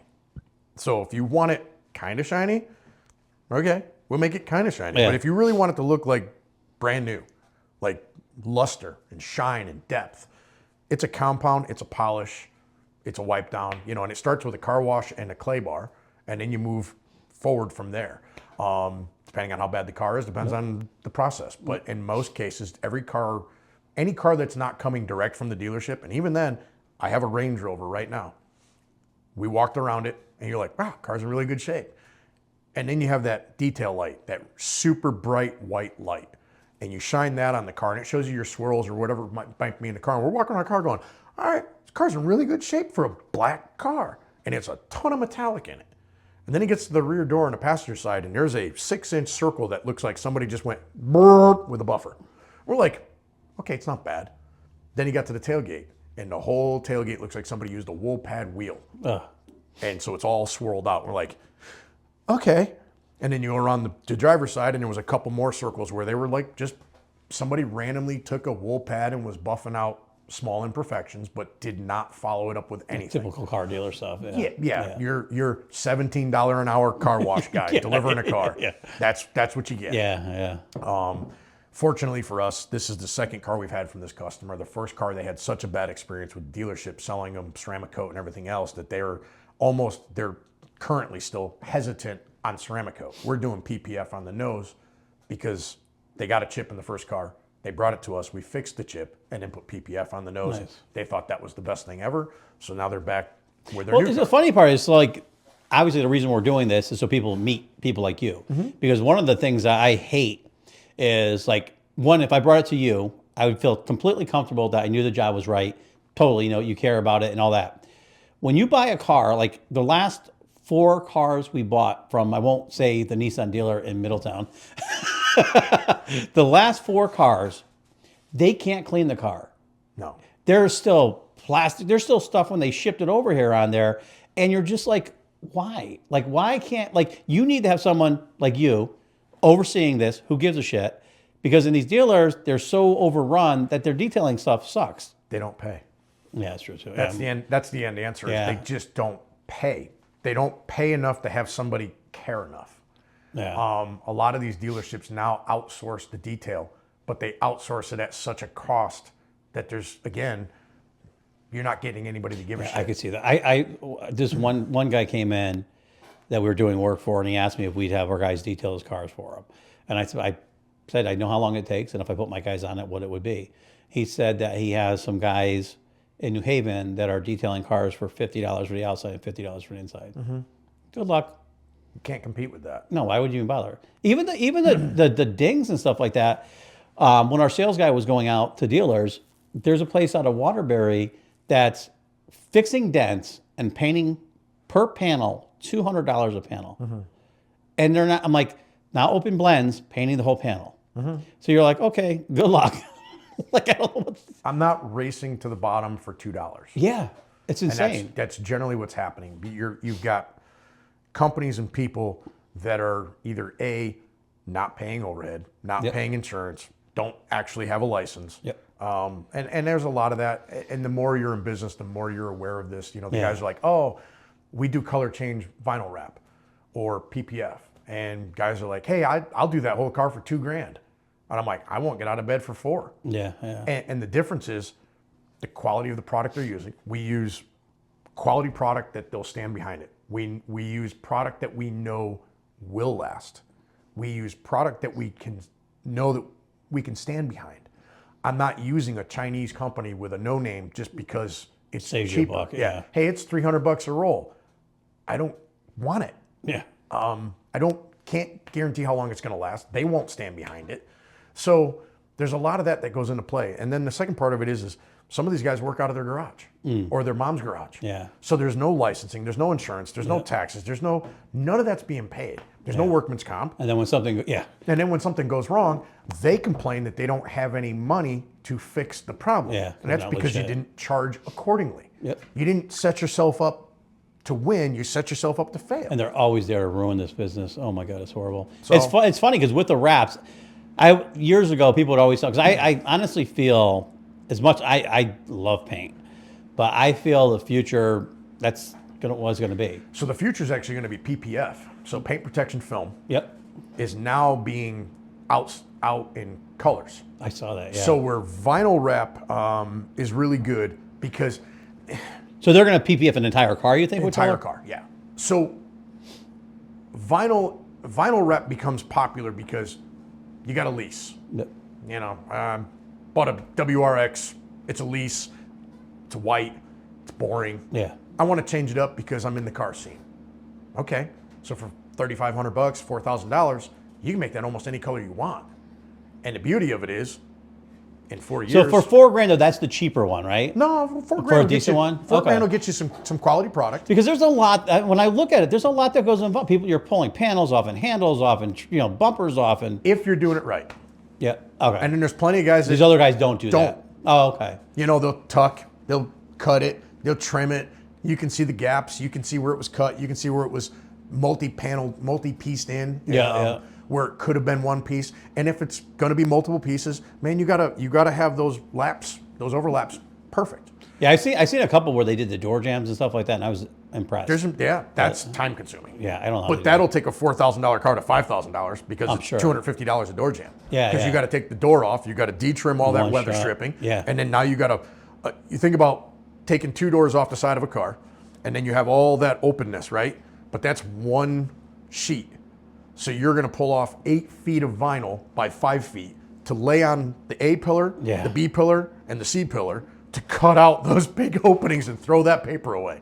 That's crazy, and hope not to screw up. There's a ton of waste. I Yeah. mean, if you do it right, you take those pieces. Now that's your mirror caps. That's your door handles. Yeah, that's, yeah. the Yeah, little stuff. yeah, your yeah. antenna mast. That's the triangle. Yeah, it's like anything else. When you get good at it, you know all the ins and outs. You start to figure out ways to. It's funny because a couple of guys I was talking to, which it's hard because you don't know unless you do it, like anything else, and put the time in. But like one of the guys was saying they charged around $2,500 to $3,000, and that was their inexpensive one. That's a 2 or 3 year. Right. And then if you want the next one up, it was almost double that or more, and that was like a 6-year warranty or something like that. Yeah, and even that's still Yeah. touchy. A lot of things come into play. Is the car in the garage? Is the car seeing the sun a lot? Is it in the Northeast where we're getting all the elements? Yeah. Is it in Florida where it's getting cooked by the sun? Yeah, yeah. There's, now they've got ceramic coat strictly for vinyl to make it more durable to the elements. So like we use a company called APA by Evolve down in Orlando. Okay. And quality product. They stand behind it. They're great people to They're deal getting with. baked in the sun all day They're long. getting baked. Yep. They have their own ceramic coat. So now when you do a vinyl wrap with their product, we put their ceramic coat on top of it. So this way, if there's like a warranty concern, you use their both products. S-Tech for PPF. We put that product on. They have a ceramic coat for their PPF. We put that ceramic coat on the PPF. You can use it on their cars, just plain Jane. Yep. But we use Swag for that. So Nice. Swag's our 5-year product for that. Nice. But going back to the color change is really nice because if you're somebody that gets bored of your car, you can color change it. And then when you want to get rid of the car, you peel it off. You didn't lose any value on the vehicle. You also don't have any scratches. Yeah, yeah. So there's that. But with the formulas for PPF that's coming down the road is they're making PPF in color. So when you look at the self-healing vinyl wraps, that's all PPF. Yes. Okay, because I watched a show in Europe where they were doing it probably about 2 years ago, and the guys they had actually like a battle with all these different people doing it and stuff like that, and they were talking about that, but I don't really know enough about it to. Yep. So some of them are still, S-Tech is coming along with a bunch of colors. I guess they got a ton of colors that are going to be released this year. They're just slowly but surely like, here's one, here's one, here's one. Every week it feels like there's a new one coming. Nice. Appa's gone into PPF, so there's the role reverse, right? They're a vinyl company that has now added PPF. Stack is a PPF company that is now putting colors on PPF. Yeah. So the evolution is here, and what you get is vinyl is a 3 to 5 year product. That's your window of usability before you're going to have to take it off and change it. PPF is 10. Oh wow. So now you just bought a Porsche 911. Porsche 911s are generally wrapping the whole car because they're low, because they're wide, because they got pieces that get hit all the time. So it just makes sense. I mean, $150, $160, $200,000. Yeah. PPF a whole Porsche, it's $8,000. Yeah. So what's $8,000? I mean, that's a peace of mind. Yeah, and you're stone chips, you're protecting no it. Yeah. So and if you could afford that Porsche, $8,000 drop in the bucket. And it's funny because, honest to God, from the work I've seen for the guys that are doing it right, it's a hard week's worth of work. Yeah. You pull that car apart, you better know what you're taking apart. Because, you break a clip, now you're buying clips and clips for Porsches. We all know that there's no going to Napa for a $2 clip. There was what the heck was it? We did one. We needed 100 clips, and they were like $14 a piece. Yeah, I've been there. Yeah, you're like, I just thought I was gonna, even Joe. We did one that was a Land Cruiser, a newer Land Cruiser, I think it was, and it was the same thing. It was like $8 or $12 a clip, and you're like, I'll just buy the clips and put the new plastic on. We pulled it off the paint, and I'm like, it costs more than the whole job. Yep. It's crazy. Yeah, the sometimes you just it's absurd. It Honda's is. another one. Honda and Acura. We did, what was I doing? The customer got hit in the fender or rear quarter, and it damaged the trim piece. So okay, no problem. Order the trim piece. So I get a new trim piece. Well, it doesn't come with clips. Yeah. So I'm like, all right, I need 10 clips. The guy's like, they're $7 a piece. Yeah. I know. Hold on a minute. Let me check Amazon. Yeah, I know, right? It's so true. Where's Temu? Yeah, I know. It's so scary. So it's just funny. I tried Temu a couple times. I can't even figure out how to order something. I don't know if I'm just an idiot. Well, I am an idiot, but man, I go on there to order stuff. we work on cars. Yeah. Yeah. Oh, I'm clicking on it, and then it's like a pop up and a pop up and a pop. And I'm like, nah. I won't touch Temu just because every time it opens up, it's got the spinny wheel to see what you can win. And I'm like, let me buy the shit. Yeah. And then you win something and you don't get it anyway. No. Yeah, it's crazy. Their warehouse just caught on fire the week of Christmas. Did it really? Yeah, they said they lost a total of $47. It's like, so you're being for real. No, it did catch on fire though. Oh, really? Did? Oh, okay. That's horrible, I guess. So Timo's like China. Or something, right? Yeah. Yep. Yeah, that's so crazy. Looks like a Sam's Club. Yeah, all those places are killing us because I know like for us, like the auto body side, Amazon has sales guys going to body shops selling body supplies. So you're like, where is it? Like the world's going to be in 10 years? What was the original Amazon of body supplies parts was Eastwood. Yeah, Eastwood and Harbor Freight. Yeah, it's got to be killing those guys. Although it's funny because Harbor Freight, I laugh because some of their stuff. Like I don't know why. Every time I buy something from Harbor Freight, it breaks, and all my buddies use it. They love it. They're like, I spent $2 on this, and I've used it for 20 years. I can spend $1,000 and it breaks by the time I get home. But Weekend Warrior commercial. Yeah, I guess. Yeah, I guess. Very different. Yeah, it is. But I tell you, I bought one of their jacks, their floor jacks, and I put it next to the Snap-on jack. If you put a gun to my head, it's the same jack. Same thing. And it was funny because one of my buddy sells Mako, but he was telling me one of his customers said the same thing. And the Snap-on guy's like, no, ours is way better. You got to buy ours for $900. So he buys it. And then he goes, he's at Harbor Freight, and he's like, I'm getting this thing. He gets it. He brings it back, puts them side by side. Yeah, $180. So now every week when he pays the Snap-on guy, he shoves the cash in the handle of the Harbor Freight drawer. So the guy has to pull it out. But I'd stop paying on it, make him take it back. Yeah, I know, right? Yeah, it's funny because Snap-on got me one time, like an auto body. I don't know if you heard the Black Horse Black Hawk. Black Used Hawk. to be the tools for auto body. Correct. Back in the day when there was no other tools. The hammers and the dollies. Yeah, Yep. yeah. So they had a jack, and the Snap-on guy's like, "Oh, our Snap-on jack is made by Black Hawk." He goes, "If you buy it now, you get the jack, you get 2 full sets of truck jack stands, all this stuff for $9.99 or whatever." So I'm like, "You sure?" He goes, "It's exact. Trust me." So I bought it. It's out in the shop. Biggest piece of shit I've ever. I won't sell that thing just to remember. And that we're talking 20 years ago. That thing is like bent in my head. He walks into your shop and you just point at it. Like, They're not allowed in No. the shop anymore. right up there with Progressive. Yeah. Oh my God. Oh. No, I mean, I think PPF is the future for most cars and most people that Yeah. care about their cars. So Yeah, it's going to be the. it's a great piece of. I mean, I bought a 2023 Ford Bronco. Yep. And the first thing I did was put PPF on the nose because everybody was talking about the stone chips.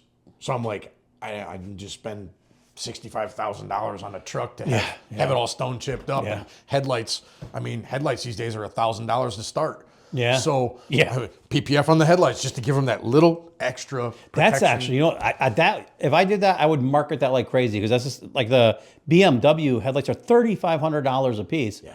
I don't know why everybody wouldn't just put that on there. Yep. The only one that gets real crazy is Porsche.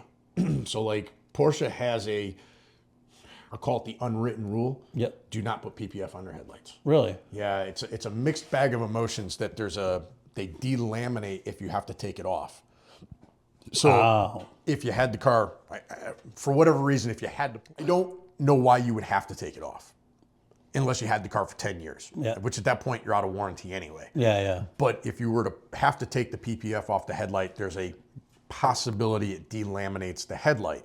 And at which point Porsche has made the statement that they will not warranty. And they're probably. When you're a $3,000, $4,000 headlight, Yeah, yeah.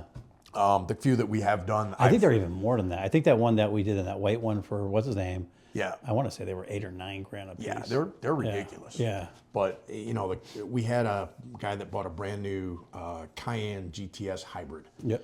And brought it in. We did a full frontal PPF on it, and I called him up, and he was like, "Hey, I said the headlights." I said, "Do you want to do the headlights?" He goes, "Oh yeah." I said, "Well," I need you to confirm that you understand that you will be voiding the headlight warranty from Porsche." And he goes, "What?" Yeah. And I'm like, I need you to sign off on that one."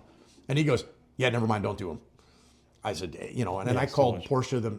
I'm friends with the service manager over at Porsche, and I called him and I said, "What's your stance on this?" And he goes, "Most guys are not doing them, so my answer is don't do it." I said, "Okay." But then you call the next Porsche dealer and they say something different. Yeah. You know what? It's a toss of a coin. It's So- funny we did because we're like when we're pulling seats out of cars. A lot of times you'll be like, if there's nothing on all data, you can't find anything out. You'll call up the dealer and say, okay, what's your protocol for pulling the seats out of this car? You could literally call up 5 dealerships. Oh, yep. Yeah. Oh, we just pull them out.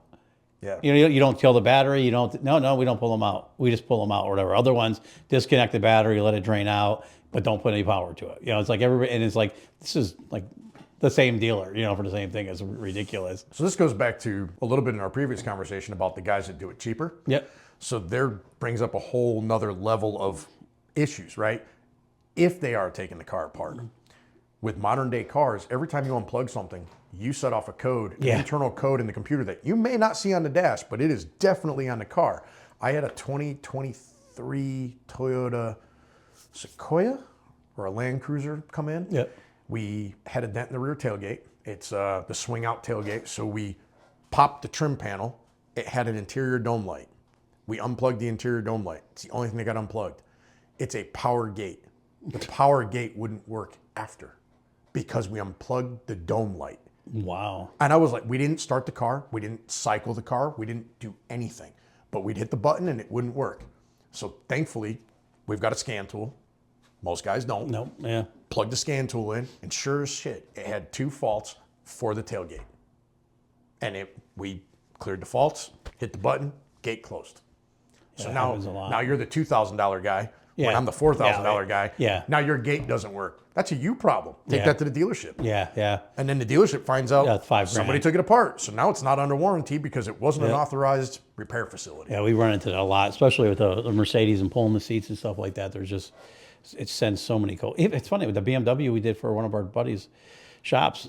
It had like 8 fault codes and just the headlight. Yeah. You're like, it's like, what the heck? Yeah, I watch these guys rip these cars apart, and they don't ever once talk about scanning the car. Yeah, yeah. You know, and that's, that's You know a the funny learning- part is when these guys do it and they get away with it, it cracks me up because like I have been so paranoid about setting off airbags for 20 something years. Right. You know, pulling the power, making everything, bled out. And it's hard because like a lot of the new cars, you have a second batteries and there's still power going to the seats to do things. There's power to the steering wheel even after you kill the bat. There's all this weird stuff, but you're always paranoid about it. And then, like you said, these backyard guys just yank everything out. Yeah, I don't care. Yeah, you're just like, what happens if something goes wrong? Well, you can't get anything out of them, that's for sure. Yeah, yeah. They got nothing. Yeah, they're going next week.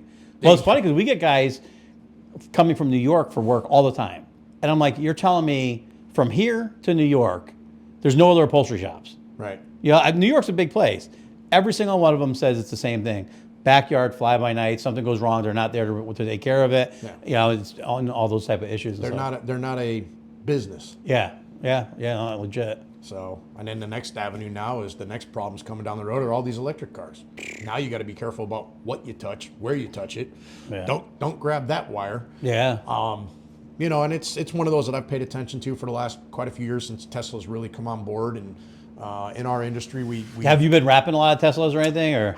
not really. We'll do PPF on them. Okay. Because that big front bumper with no grill and no aerodynamics to it, and just mouth just waiting to grab everything that comes at it. And Tesla paint is not exactly very good. It's very thin. It's very cheap. Yep. Like I said, it's a great microwave.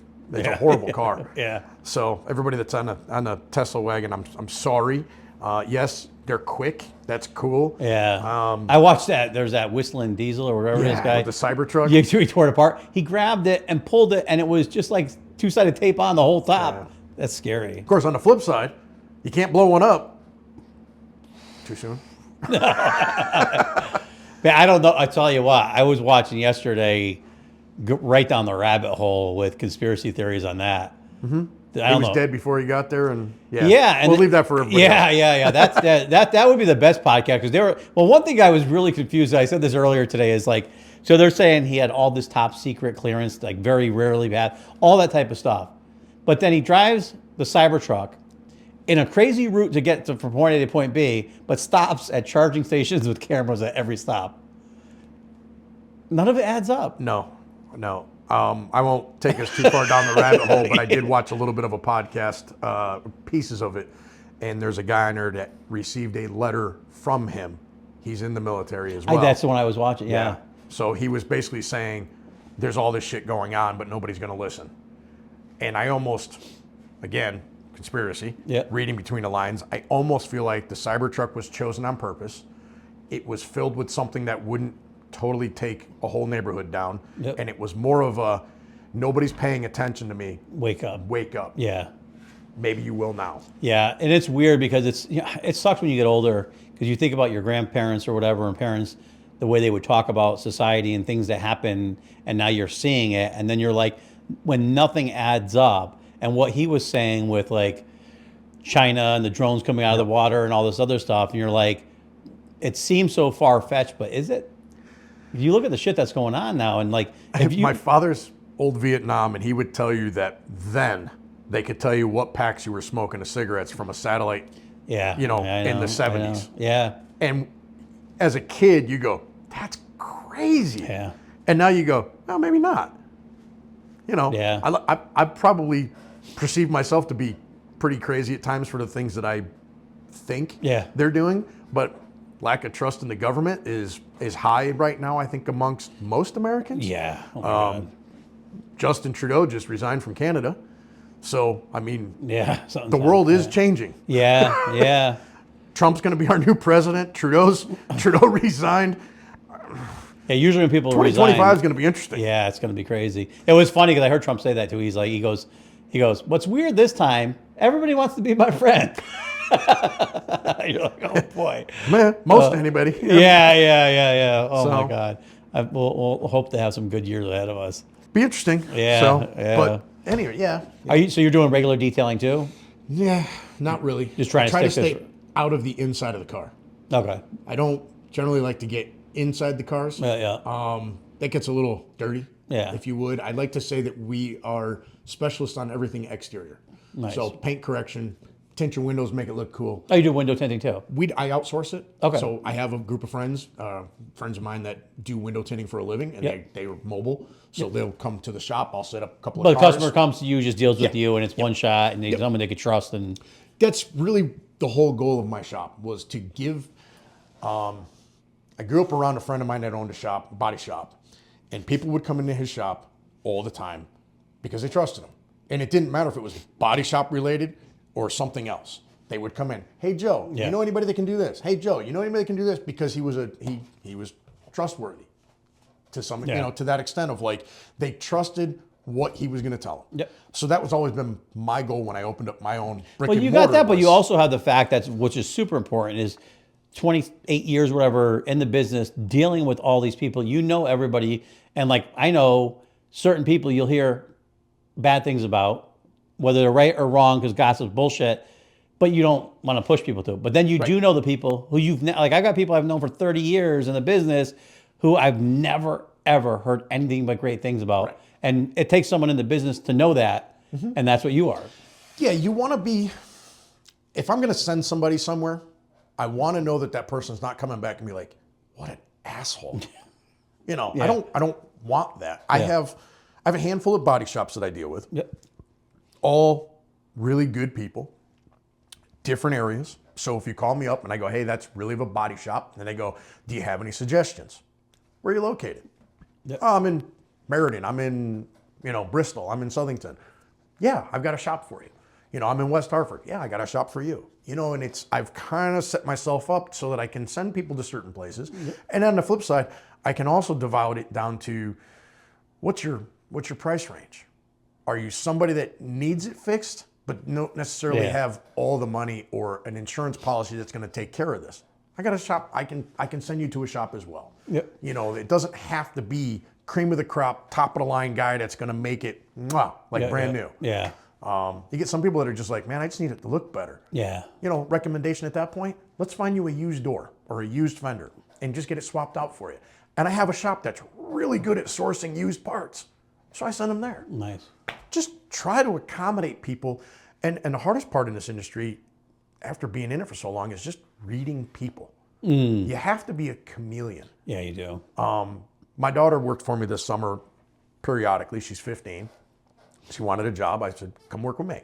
I said, "Get you off your damn phone. It's not a social media world. Yeah. You're going to have to talk to people." Which is huge. Which is very important. Yeah. I'm trying to set her up to be successful later. So she'll be able to walk into a room and not be like, "Can I text everybody?" Yeah. I don't want her to be that. So she was with me, and I had a disgruntled customer, if you would. We agreed on a price. Then he came back with the car weeks later and wanted $200 off. And we went back and forth. And come on, buddy. Yeah, car's here. Just do it for $500. Just do it for $500. And I was finally like, fine. He's brought me a few cars in the past. He's a repeat customer. You're kind of like, it was already a deal at He beat you 7. down. He beat me down. Yeah. And I just was tired. Yeah. So I was just like, fine. And before he left, he goes, "Don't forget about the one on the passenger side." And I was like, I had forgot about that. Yeah. So I'm like, You wanted to forget about it. wait a minute. What do you mean the one on the passenger side? So then I go back to the estimate and I texted him after he left and I said, "Look, I'm not doing the one on the passenger side for $500. If you want that, we're back to 7. This is why it was 7. Yeah, you remembered. Yeah. No, you had it marked down." I said, no. And I pulled up the estimate and I screenshot it and I sent it to him. I said, "This is what we agreed on." "No, buddy, it's 5. Just do it for $500. It's already there." I said, "Here's the deal. It's $700 or the keys are on the counter." No, come on. No. So he came back and picked up the car and he didn't even make it through the door. And my daughter was handing him the keys through, have to be through like the that. door. And I'm like, and she's looking, she goes, "I'm surprised you didn't want to hit him." I said, Yeah. "Oh, you do?" She goes, "But you didn't even lose your cool." Yeah, you can't. I'm like, "You can't." Yeah. I said, "First off, social media." Yeah. Oh my God. I said, "All it takes is one guy to go out there and, Plus, it pisses people off more when you're in a good mood about it. calm." We had a guy up by you, and we were doing work. He had a partner at the time, and we still do work for his partner. But anyway, he came down. He had a car, Prius, and he's like, "I want you to. Can you do this for cheap money. It's an auction car. Just, Yeah. fix this little thing. And I bought it at night. Didn't see it. Yeah. And so I'm like, okay. I give him a price. It was like 900 or whatever. He goes, oh, can you do it for 700? I go, well, you know what? You're a new account. If that's, whatever it is, we'll help. We'll work with you or whatever. So then we did it. And then he comes back and he's like, oh, I'm noticing, and this thing was stuffed. And he's like, I'm thinking that I can't really tell, but there's something that might not be right about the other side of there. And I said, well, you tell us whatever's wrong with it. No problem. It's not about the money. We're trying to learn our relationship, how we're going to be working together, Want to see where what your value is. Yeah, exactly. So then we're- he comes back and he's like, okay, no problem. I go, that wasn't included, but we'll take care of it. So we fix it, comes back, pick it up. He goes, oh, will you take $400 for the job? I said, no, but it's free. He goes, what do you mean it's free? Don't come back. And I go, yeah. I go, here's the keys. I said, it's a cheap lesson for me to learn that, we, as a man, we agreed on a price, and you've tried to beat me down 3 times on that price. And I don't normally do that, but because you came with so-and-so who was a good customer of ours, I was willing to work with you and see where we're at. I said, I see where we're at. He goes, well, buddy, my friend. I go, we ain't buddies and you ain't my friend. And I go, take the key. He goes, no, I don't. I go, just, you win. It's free. I go, take it. And he's Sounds like the same guy. yeah, this guy owned a car dealer on the Berlin Turnpike. Married inside? Yes. Same guy. The buddy part is what caught me. Oh, okay. Yeah, here. This is The initials would be M&M for the company. Yeah, that's exactly who it is. it's funny how that is, huh? Oh man. Yeah. So funny story. That's the same guy. Yeah, that's the same. That's the exact same guy. That's awesome. The one he wanted me to do was a Tesla Plaid on top of it, and he wanted to beat me up on price because it was a gift to his wife, and he needed to make rent payment. Oh yeah, this ended up being one of his relatives after the auction car. Yeah, that's funny. Trying to think of what year I went back to work for the Wiz. I got put in that retail store in Hartford. I was there for a little while. Tony from Airport Road Auto Body was across the street from us. They do nice work. Customer came over. They had a 2-month-old BMW M3 in that Laguna Seca blue. Had a quarter-size dent in the middle of his door. Tony goes, go see Dave across the street. So he brings it over to me. I look at it. I go, yeah, I can fix that. It's $150. At that time, that was the going rate. And he goes, all right. He goes, can I wait for it? I said, yeah. I brought it in the shop. It was in a wide open area, so it was perfect access. It was the perfect shape. I mean, the stars aligned. Yeah. 15 minutes. I fix it. I bring it back out. He looks at it. He goes, oh, you couldn't fix it? I said, no, I'm all set. And he goes, I'm not paying you for that. I go, excuse me? He goes, 15 minutes. He goes, I'm not giving you $150. I go, be right back. And I walked out the back door, grabbed my hammer, and walked around the front. And through the big glass window, he's staring at me. And I walked inside and I handed him the keys. And he goes, you just hit my car. I don't know what you're talking about. He goes, you just put a dent in my car. Yeah. I said, really? Because you came here with a dent in your car. Yeah. And you're leaving with a dent in your car. But you didn't pay for anything. You don't have a receipt for anything. Yeah. I said, have a nice day. Yeah. And always, like you said, smile. Yeah. That's fine. Yeah. He goes across the street, complained. Tony laughed at him, called me up. Because what did you do? I told him. He laughed. He goes, he deserved that. Yeah. For the next 4 hours, this guy would call or stop to badger me to fix the dent.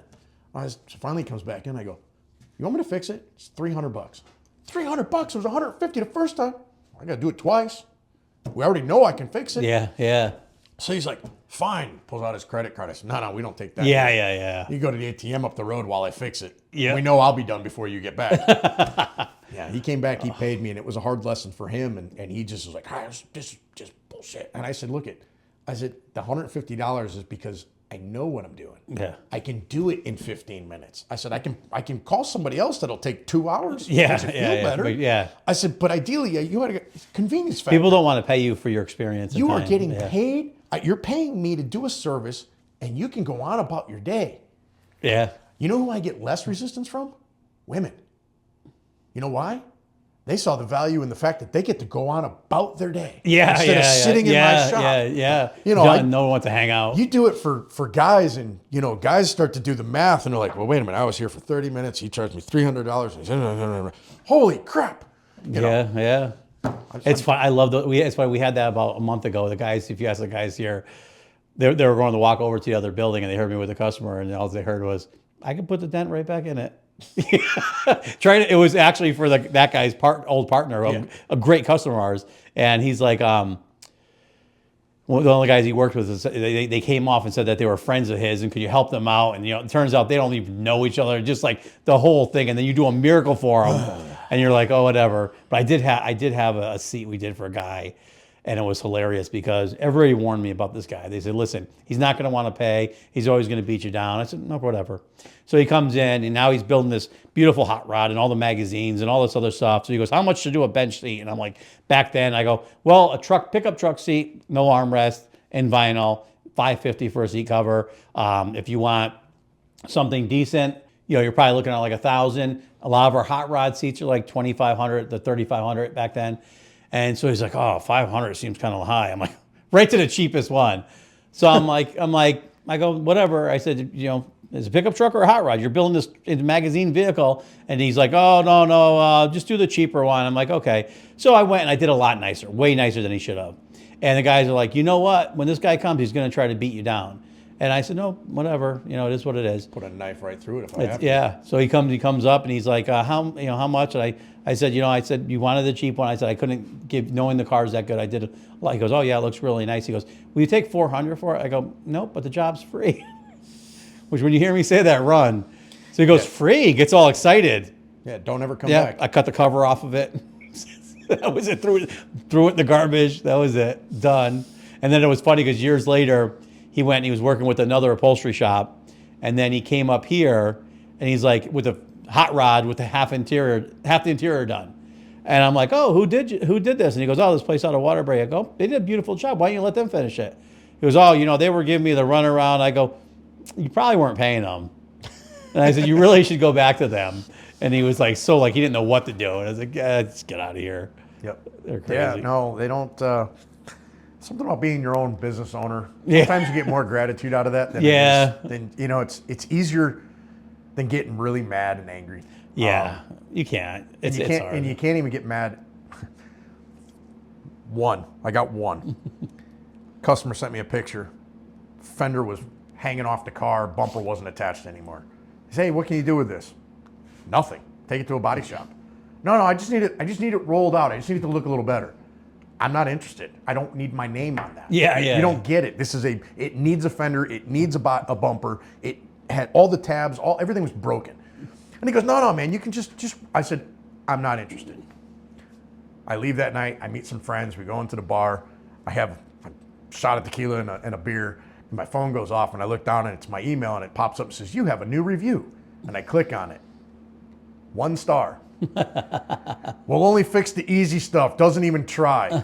I knew exactly, and it was an Audi A6, and the name on the thing was like Audi something. Yeah. And I'm like, son of a. So I flip the phone over, go right to the text message, and I'm like, thanks a lot, asshole. Right? Yeah. He responds back to me. He goes, don't worry about it. Somebody else did it. I said, oh, I'm sure it looks fantastic with the coat hanger. Lying. Yeah. So fast forward, I've got. I don't know. At the time, I think I probably had 100 5-star reviews. Yeah. So there's this 1 star glowing right now at the top of the list. And I'm like, Christ. So we go about 6 months, and I get a gentleman that comes up from New York with a Porsche, and I fix it. And we're having good conversation, and he is old school Italian. Yeah. Got the jumpsuit on, and hey, how you doing? Hey, buddy. Yeah. So when he left, he was all happy. He goes, hey, can I leave you a review? And I said, absolutely. I'll send you a link. So I send him a link. Calls me up 2 days later, and I'm thinking, oh my God, what happened? Right? Because it's never, you don't ever really like the idea of somebody calling you back real quick. Yeah. Hey, I was going to go leave you a review. What's this asshole with the 1 star? And I said, how did you even find that? He goes, I saw the 1. I had to find it. I scrolled until I saw it. I'm like, holy cow. Do. I said, so I kind of gave him the story, and he started just laughing. He goes, his loss. He goes, you want me to go pay him a visit? No. What ended up happening was that 1 star review turned out to be the silver lining because everybody wanted to see what the 1 was. Yeah, it's crazy how that is. It's like, you got 150 5-star reviews and 1 star. Everyone's like, what is that? So for the longest time, I would get, what's with the 1 star? What's the guy with the 1? And I'd be like, sometimes you get sick of explaining them. Yeah. And it's like, because we always had it's like the more social media bullshit you do, the worse it is. And we get people they'll literally call up, if you don't give us free stuff, we're going to give you a bad review. Well, then go ahead. Like, who cares? Right. And then, like, during COVID, we had like 3 that were, I would say legit, but they're not legit because we don't make the materials. Well, one guy ordered like a pair of seats from us, shipped the seats out to him. Then he wanted door panels, made the door panels, shipped the door panels out to him. Then he wants a headliner. The company that makes the material went out of business. Oh, so you can't match it anymore. Yeah, so like we couldn't do it. And so then we're like, okay, they say, oh, someone's gonna knock it off and be making it or whatever, give it a few months. So we did that, and then no one's coming in. So now you get a customer who's emailing you every day, and I'm like, I don't know, I'm not in China. We don't make, everybody wanted to buy American made, but they stopped and they're buying China, and now they wonder why we have no American made companies anymore. So, so he gave us a bad review, and I'm like, I get it. You want your full interior to match. We can't do it because they don't make it, but you could have ordered it all at the same time. Gave me all the pieces at once. Yeah. And we had some of that stuff. Then I had like a competitor, which really sucks. Your competitors could call up and give you a bad review, and there's nothing you could do about it. Yeah. Thankful that hasn't ever happened. Yeah. And I will say in the last, 10 years maybe, the PDR industry as a whole has been phenomenal. When I first started, obviously it was us versus them because I worked for the Wiz. So Yep. you were either Dent Wizard or you weren't. And that's all there was to it. And Yeah. it was a very definitive line. Those that didn't work for the Wiz either used to work for the Wiz and have a bad taste in their mouth, Yep. or they never really worked for the Wiz and they really don't care either way, but you work for the Wiz and it's big corporate and it's conglomerate. Yeah. And you guys are ruining the industry and whatever. And in some aspects, they're not wrong, but there's plenty of independent guys running around at bottom shelf pricing. Yeah, So it's yeah. not just the Wiz. It's both sides of the fence. We used to laugh because Friday night, we call it Friday night fights. About 9 o'clock, you get those that have been drinking, and you go on a Facebook page called Dent Techs Only, and guys would light that up with anti-Wiz. Oh, really? I never even thought about that. And I worked for the Wiz, and I bled the colors, man. I loved the company I worked for. I was, a lot of years. I was passionate about what I did, and I would go to bat. I'd be like, "Oh, look, it's Friday drunk night. Look who's out." It's the usual suspects, Yeah, right? yeah. And I'd almost troll them. Yeah. But moving forward, when we started doing the summit groups and everything, education day, and I was an advocate in the beginning to like, hey man, there's this thing in Florida called Mobile Tech Expo. It's tools, it's training, it's networking, it's all this good stuff. Why aren't we there? Well, I don't know. Well, we need to be there. Yeah, like kind of represent on the professional side. Let's take a group down there. Let's represent. Let's look at the tools. Let's come back and talk about the tools. Let's have a budget and go buy some stuff that we think is going to be a part valuable. of your community, basically. Right. Yeah. So then it was Mike Toledo from California realized the first year we went, there was like 25, 30 guys with Dent Wizard shirts on. And Dent Wizard doesn't normally show up. And the guys that did show up that worked for the company didn't wear a brand. They didn't want anybody to know. They were under the radar. So he called me up and goes, hey man, you guys had some representation. I said, yeah, little start. The following year, like 90 guys with Dent Wizard shirts on. Wow. Now all of a sudden it was we're here. Yeah. And then Mike calls me up and goes, hey man, we want you to come on the podcast because we want to talk about this. And you guys are finally here and it's great to see you. And, so the community started to become a circle. Oh, nice. And to this day, I would say the majority of the guys in the industry, dude, it's awesome. Yeah. It's awesome because I have friends across the country because of it. We have a text message group with 27 guys. We're from coast to coast. Yeah. So if there's something I don't see a lot of, that the guys in Florida, my guys in Florida, Bentleys and Rolls and shit like that, because they're all down there. I get one of those to roll in my shop. I'm a little like, I don't know where to start. Let me call him. Yep. Hey man, anything I got to look out for? Oh yeah, you're going to want to look out for this, this, and this, or do this, or dude, it's easy. Get after it. Okay. But that's good information. Yeah. And we have that now across the board. We have many Facebook groups, probably too many. Yeah. But there's a lot of information being shared. And that's the beauty of where we are now. And now that I'm in the PPF and vinyl and ceramic business, I'm trying to get into these communities and I'm going, God, this is the dent community 20 years ago all over again. Everybody's shitting on everybody. Everybody's undercutting everybody. Everybody's a hack. Everybody's this. And I'm like, So we use invoicing and estimating software by Mobile Tech RX. It's fantastic. They have systems in there for detailing, PPF and vinyl, for ceramic, for wheel repair, for window tint. So they're all parts of my business. What I'm trying to do is get more guys into this system that are on that side of the fields. Yep. So that there can be, well, what happened in the dent industry is a gentleman named Paul Cordon came along and created a pricing structure and made it Level the playing level field. the playing field. Hey, if everybody gets on this, then you're not battling for price. You're battling on what you can do, your reputation. You know, so now it's a little bit more, hey, if we're all using the same thing, we should all be coming up to about the same price. Yeah. Give or take. Yeah, they're definitely, I mean, they need that in every field because it's just, no matter what you do, whether you're an electrician, you're in our business, you're doing body work, interior work, you know, dents, any of that stuff, it's all the same thing. Yep. There's no, like, you need the level of playing field. The coolest factor in Connecticut is we're a small state. Yeah. So with it being small, I know pretty much all the dent guys, Yep. right? So if you call me up and you're from... How many dent guys are there? There has to be 40, 50, right, or more? Yeah, it's probably right around there. Yeah. Because I'm sure there's some subtleties that I'm not really familiar with. Dent Wizard alone's probably got 25 guys, 20 guys, somewhere in that Oh, range. that's it. So I assume they were probably up in the 40 or 50 by now. No, I mean, they probably have that many, but it's paint, it's wheels, it's interior, it's chips, it's, you know, they got all the aspects covered, and it's a different guy for most of it. Yeah. So you take all the independent guys, and you get somebody calls me up and they're Springfield, Mass. Oh, you're an hour away from me.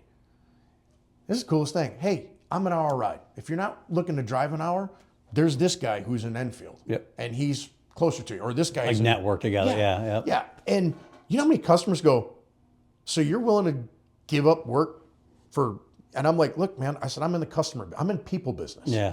I'm not in the dent business, I'm in the people business. So if I can help you get to where you need, I've done my service. Yeah. And what is going to ultimately happen is that guy's going to remember that.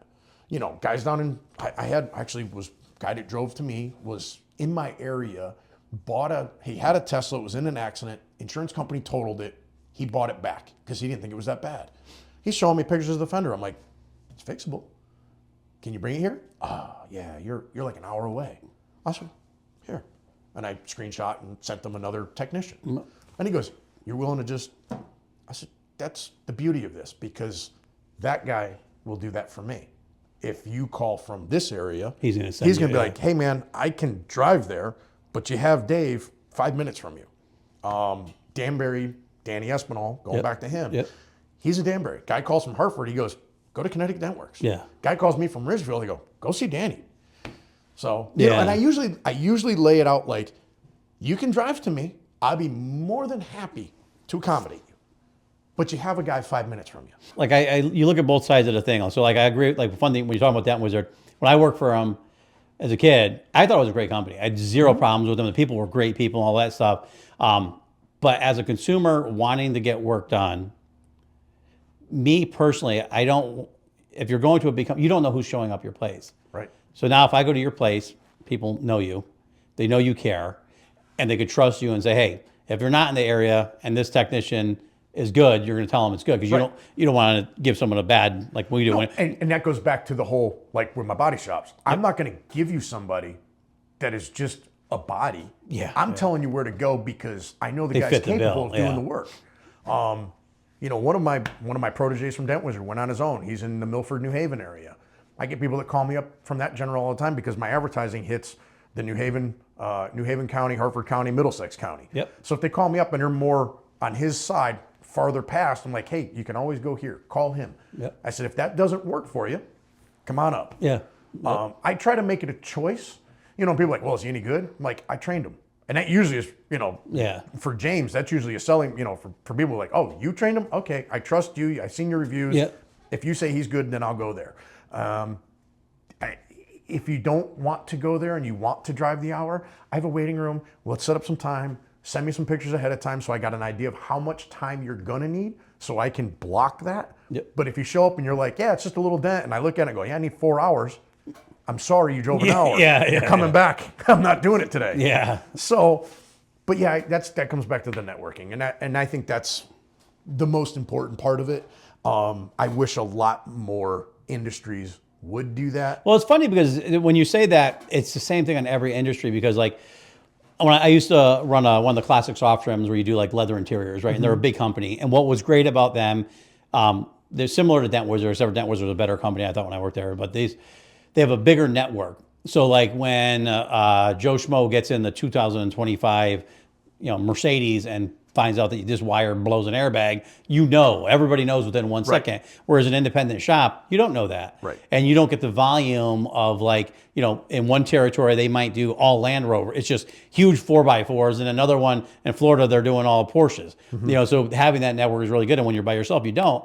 But even for our industry, like with the upholstery side, it's the same thing. You need some sort of like network. And the upholstery industry is dwindling so much that you guys need each other more now than probably ever. Yeah. So that you can communicate and have a honey hole of information between you. Yeah, should be. It's hard because the upholstery is such a million ways to skin a cat. Like there's no like structure to it. Everybody does something different. And it's actually in a really weird spot right now because the equipment that you really need, you can spend $1 million on to be the CNC, the right stuff that you need. So entry level guys getting in, it looks impossible. If you really look at the big guys that are doing it well, you're like, wow, how do you get into that? And then you don't have that choice of going to work for a place because there's not a lot of places that are even at that level. So then you get a lot of mom and pop or smaller places that don't have the skill level. So then your options are to go work for some place that kind of sucks. So it's like, one, it's dwindling down because the older guys with experience, that have the hands-on experience, are gone like we talked about. We had, during COVID, I think 13 upholstery shops out of maybe 18 were gone. Right. It's just like insane. Yeah. And, and then there's a couple new guys. There's a South American guy, I think he is, that's doing phenomenal work, I saw. And then there's 2 other guys that started up that are trying to do it that, it's what's tough is because you're not like if someone started doing dents tomorrow, they might think they're great, and it's going to be 10 years before they realize how bad they are. And it's the same thing. We see these guys coming out doing upholstery work, and you're just like going, you would benefit from like apprenticing, right? To stay, a dent guy that just starts off tomorrow, work with you for 2 years.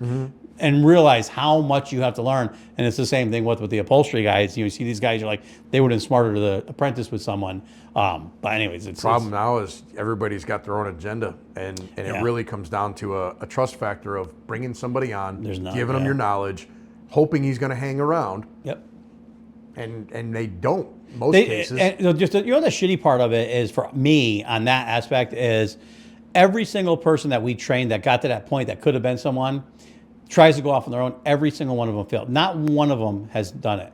Well, I'm not going to lie. I mean, I walked out the door, 6-figure job. And just walked into the clear unknown of like, I'm going to run a business. Yeah. What do I know about running a business? And it's so different. Zero. Yeah, it's so different. I mean, thankfully, when I left, I went mobile. Yep. So my overhead was my work van, Yep. my insurance, my gas, my phone. And the thing that you have going for you with that too is, like we were talking earlier, is that the training is, actually the same thing you said about your daughter and stuff like that, because I was going to tell you, 2 of our customers, they own like huge software companies. And I said, what do you want? Like these idiot savants that are in their basement? He goes, no, I want someone that can look at you in the eyes and communicate. And I think that's the biggest skill that the Dent Wizard does, is your personality going to that places, doing the business, one-on-one with the customers, dealing with them. That's it. Think about that for a minute. Now, first rule of thumb that I would tell everybody, I said, the hardest part of this job is showing up. Yeah. Just show up. Rule 1. Rule 2 is try to actually give a shit about the guy that's going to sign off on your work. Yep. Like, you don't have to love him. And you can be polar opposites. I mean, I've had guys that I've had to work with, that were some of my best accounts, that the 2 of us would just bite each other's heads off. But we respected each other enough that we would walk in. And when I say we didn't hate each other, it was just a dig after a dig after a dig. And you better have thick skin. Oh yeah. If you're in sales, and I'll say that sales, it's people business. Yeah. Sales. You got to have thick skin. You can't let people get under you, for one. And two, try to find common ground. And it can be the smallest of things. I'm a Yankees fan because that's how I was born. Yep. I don't go to a Yankees game. I couldn't tell you a single player on the Yankees. But if I walk in and I see you got a Red Sox flag up, oh, we're going at it. Yeah. You know, and if I'm first meeting you, I'm like, man, you guys, hey, what do you guys charge? Well, for you, it's double with that Red Sox flag up there. Yeah. Because all that does is break tension. Yeah. You have now created a field that you can talk about. The cold calling. You can disagree, but you're still having conversation. Hey, how about them Yankees? They really sucked this week, didn't they? Yeah, but how many World Series you got? You know, and it's just, it's that. I walked in, I knew I was annoying the guy. Sometimes you got to annoy the shit out of somebody until they snap. Well, and then it levels out. It wasn't even that. This guy just had things coming at him from every direction. I was missing busy, POs. Yep. I can't get paid until I have POs put in the system. And I had to go in the back room to go see the big guy. And he's sitting there and he's like, what do you want? And I'm like, I need POs. I can't do those right now. I said, no problem. I said, do you have a time set aside? I can come back. He goes, how many do you need? I said, I'm missing 2. He goes, you have ROs? I said, yep, Mr. Green gave me the ROs. I said, I'm all set there. I said, I just need the PO. Sit down, it'll be a minute. Okay. And I sat, and it was a very awkward minute. And then I look over and I see he's got 2 beautiful daughters. I've got 2 daughters. Yeah. Common ground. Your kids?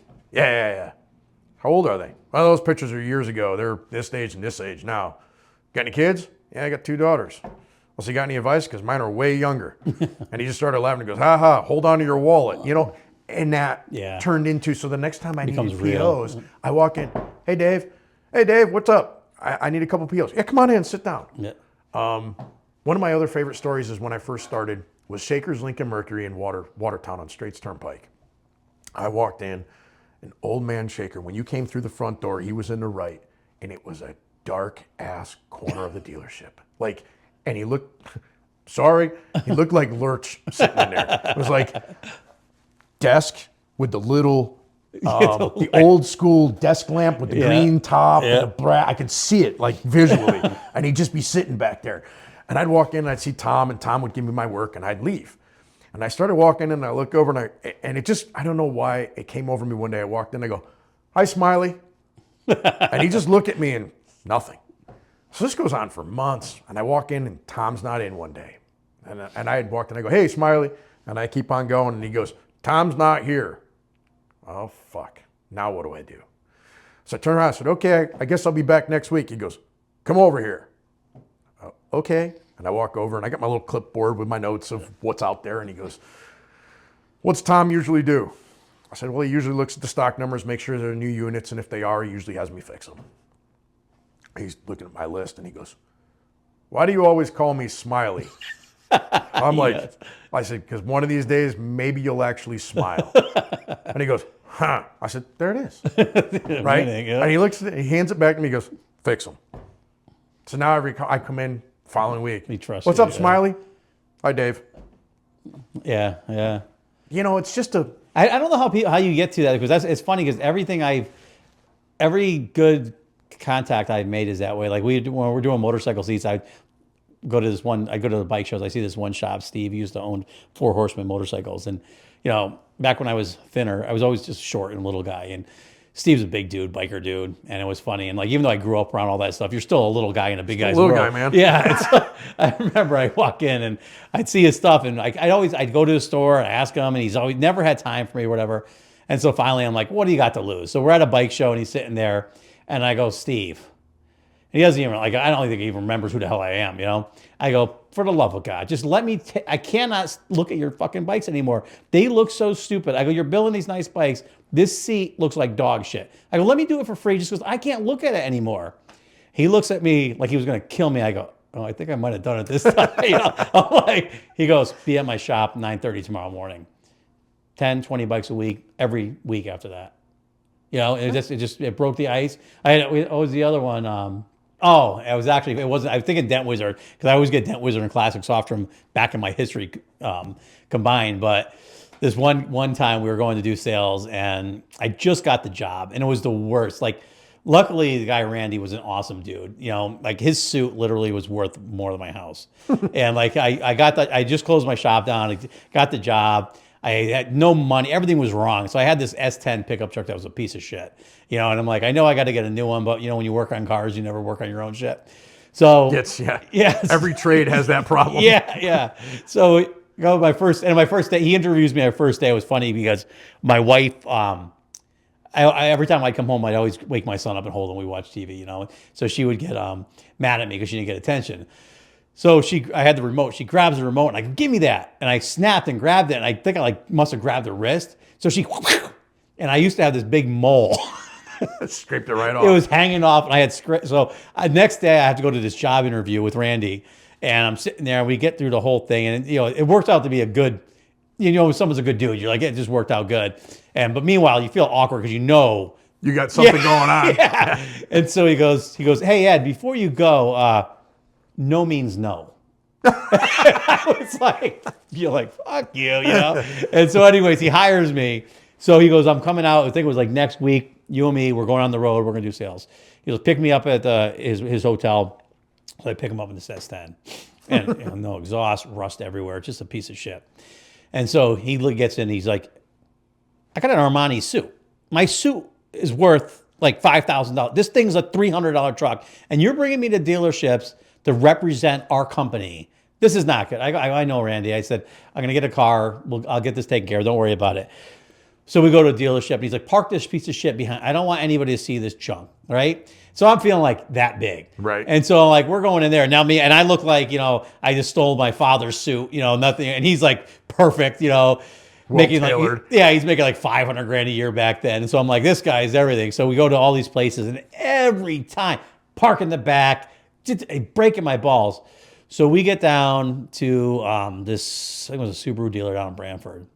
And it's funny because I grew up, you know, with old school Italian, you know, so everybody yells, you know, it's like, loud, loud. So we walk into this dealership, Randy's like, I'm going to show you how to park in the back, you know, so we park in and we all walk. I can't believe I got to walk all this way in this heat. Just don't know sees your piece of shit truck, you know. So we walk into the dealership, and this old school Italian guy goes, get the fuck out of here. And he goes, I just shut the fuck up and get the fuck out. And Randy's like, whoa. He goes, he goes, are you fucking deaf? And he's like, every time Randy, and Randy's like the guy with a million like pitches, you know? And every time he'd open his mouth, this guy would yell and swear, get out of here. To the point where he's like, finally he goes, let's go. So we walk out, and he's like, he goes, I've been doing this my whole life. I have never been talked to like that, yelled at like that. He goes, he's like flustered. So we walk into the back of the dealership, way in the back by the woods, and there's some guys out there smoking. So I go walk up to the truck, you know, like getting a piece of dirt off, and it's a piece of shit. So the guys are smoking, and they just start laughing. And the guy's like, you know, one of the guys thought it was hilarious. He goes, hey, was my dad, did he treat you like shit? And I go, you know, he was very boisterous, you know. He goes, come on. He goes, shut the fuck up and sit down, Dad. So his father sits down. It was $150,000 account a year after that. Yep. We were locked in. It was funny. And so we walk back out. I go, how's that piece of shit S10 treating you now? And he's like, I don't want to talk about it. But it was the same thing, just getting through. Just got to find something. Yeah, the happy medium. You know, and we always, I used to tell everybody, I said, don't abuse the lock kid. Yeah. Because that lock kid has all the information. Everything, yeah. It's he usually knows their kid. Who to talk to, what day to show up, if he's having a bad day. Yeah. Man, you get to know those guys. Bring them a donut. Bring them a coffee. Bring them, bring them a Big Mac. Yeah. Because you'll show up and be like, man, you don't want to go in there today. Yeah. The big boss is here and everybody's getting fired or whatever. Yeah, always, yeah. Or the next best thing, right? Managers change like diapers. So you'll walk in and be like, hey, what's going on, Jimmy? Hey, man. Hey, just a heads up. John's not here anymore. There's this new guy named Bob. Who's Bob? Bob came from such and such a dealership. Oh, shit. Lucky for me. Yeah. I know Bob. Yeah. You know, or if you didn't know Bob, at least you had a heads up walking through the door. Yeah. And then if you had a really good lock kid, they walked in with you. Hey, Bob, this is Dave. He's from Dent Wizard. He's our dent guy. I just wanted to do an introduction for you.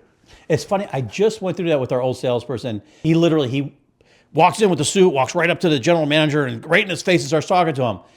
And I go, and he fails every time. I go, Same thing you did. I go in the back. You talk to the lot guy. He introduces you to the parts guy and the mechanics. And then all of a sudden the service manager sees you and thinks you know everybody, treats you like fucking family, and walks you right up to the owner of the fucking dealer every time. Like you said. You have to Sometimes it's better to work back to front. always. And I try to explain that. He just right over his head. Just dumb. No, it's definitely got, you got to, there's a system, there's a game. Yeah. Your personality plays a whole role to it. Huge, Because, I mean, I know guys that are great technicians and horrible salespeople Yeah. and horrible, they don't have the personality. I know need people both. that are horrible technicians, but they could sell ice to an Eskimo because they're good people. Yeah, people want to deal with them. Right. I relocated from Danbury to Hartford. I took over Hartford after a technician passed. Horrible scenario. Yeah. Cancer got him. He was a fantastic individual. Couldn't make you a sandwich, but his personality was beyond. He would try to fix anything, everything. He never said no. I show up. I was given the opportunity at one point to try to train him to get him to pass the master's class for Dent Wizard. After working with him, I was like, Not going to happen. how did you ever get out of school? Kind of thing, right? But I enjoyed being around him because he was just a good dude. Yeah. So I get to Hartford and I'm walking into dealers and they're like, oh, you're taking over for so-and-so. And I said, yeah. And they're like, man, you got big shoes to fill.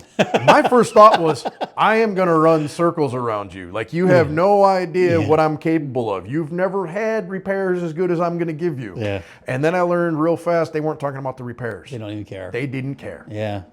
So It's fun. I learned at the, we had a sales guy who was same thing. I'm always like, you got to be the best at what you do, best insurance, best, service, everything best. Literally knew nothing about what we did and killing it. And I remember one of the guys from Hart Nissan back in the day called me up. He's like, I don't know what you guys do, but I want to do business with you. What do you do? And I'm like, are you kidding me? And he became one of our best customers. And Tom, everywhere Tom went, was the same thing. Like, I bet you the entire time he worked for the company, he never knew what we did. But it was like he said, it's just, and he goes, I don't know. You asked him a question. I don't know, but I'll get you the right person. Eddie, find the person to call him. Like, he knew how to delegate and he would never bullshit people, but, bingo. Yeah, no bullshitting. Yeah. If you don't know the answer, don't lie to them. Yeah, they know. Everybody knows. Everybody knows when you're pulling it out of your ass. Yeah. And the second they don't and they find out, you're done forever. You're done. Yeah. Right, because now you have zero trust value. Yeah, no credibility. Do what you say what you do, Yep. Yeah. cut it there. Yeah. And It seems simple. I'm pretty humble about what I do. I got more customers telling me they have faith in me than I have faith in me doing it. That's a good thing, though. I have a dealership that's sending me a truck tomorrow, and he sent me pictures, and I'm like, yeah, I don't know. He goes, I've seen what you fixed. You got this. Yeah, and I'm like, that makes you nervous. okay, yeah, I got this. Yeah. Okay, you said so. I Thanks got for this. a little bit of pressure there. Yep. You sell cars for a living. I got this. So yeah, there's that goes a long way. If you don't know the answer, don't try to bullshit them. Just go, hey man, I don't know. Let me find out. Yeah.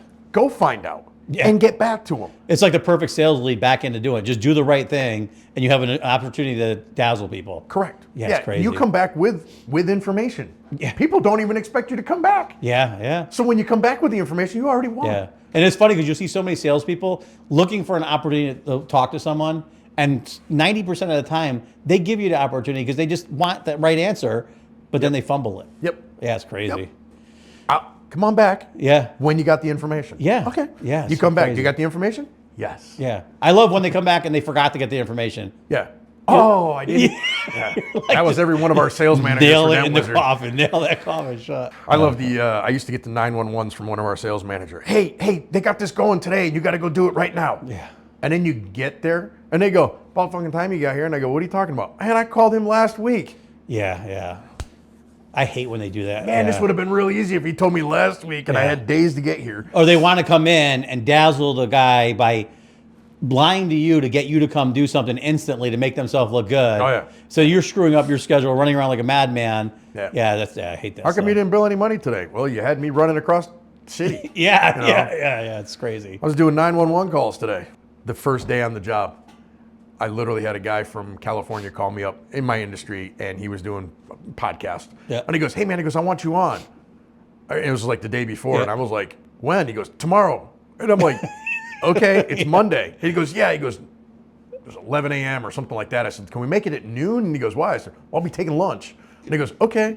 So he calls me up and goes, so how is it being an independent? I said, well, it's been 4 hours. He goes, oh, that's right. Today's your first day. And I mean, it was like, I got no real information to give you on what it's like. I'm free. Everything's great now. Give me a year. Holy cow. Talk to me in 6 months, see if I'm still feeling good about this decision. Yeah, that's so scary. Oh my God. Yep. You can find me at www.ctdentworx.com. You can find me on Instagram and Facebook at CT Dent Worx, located in Berlin, Connecticut. So nice. So now, point in case, this is where you want to go to Dave's shop. He's a real guy, real experience. And if you can, like, I know the business, when you talk to someone, you know someone knows what they're talking about. It's nice to do that. And that's exactly what we're about. And I also appreciate you coming because I think I told you what sucks is getting real people. Yeah. Real people are busy.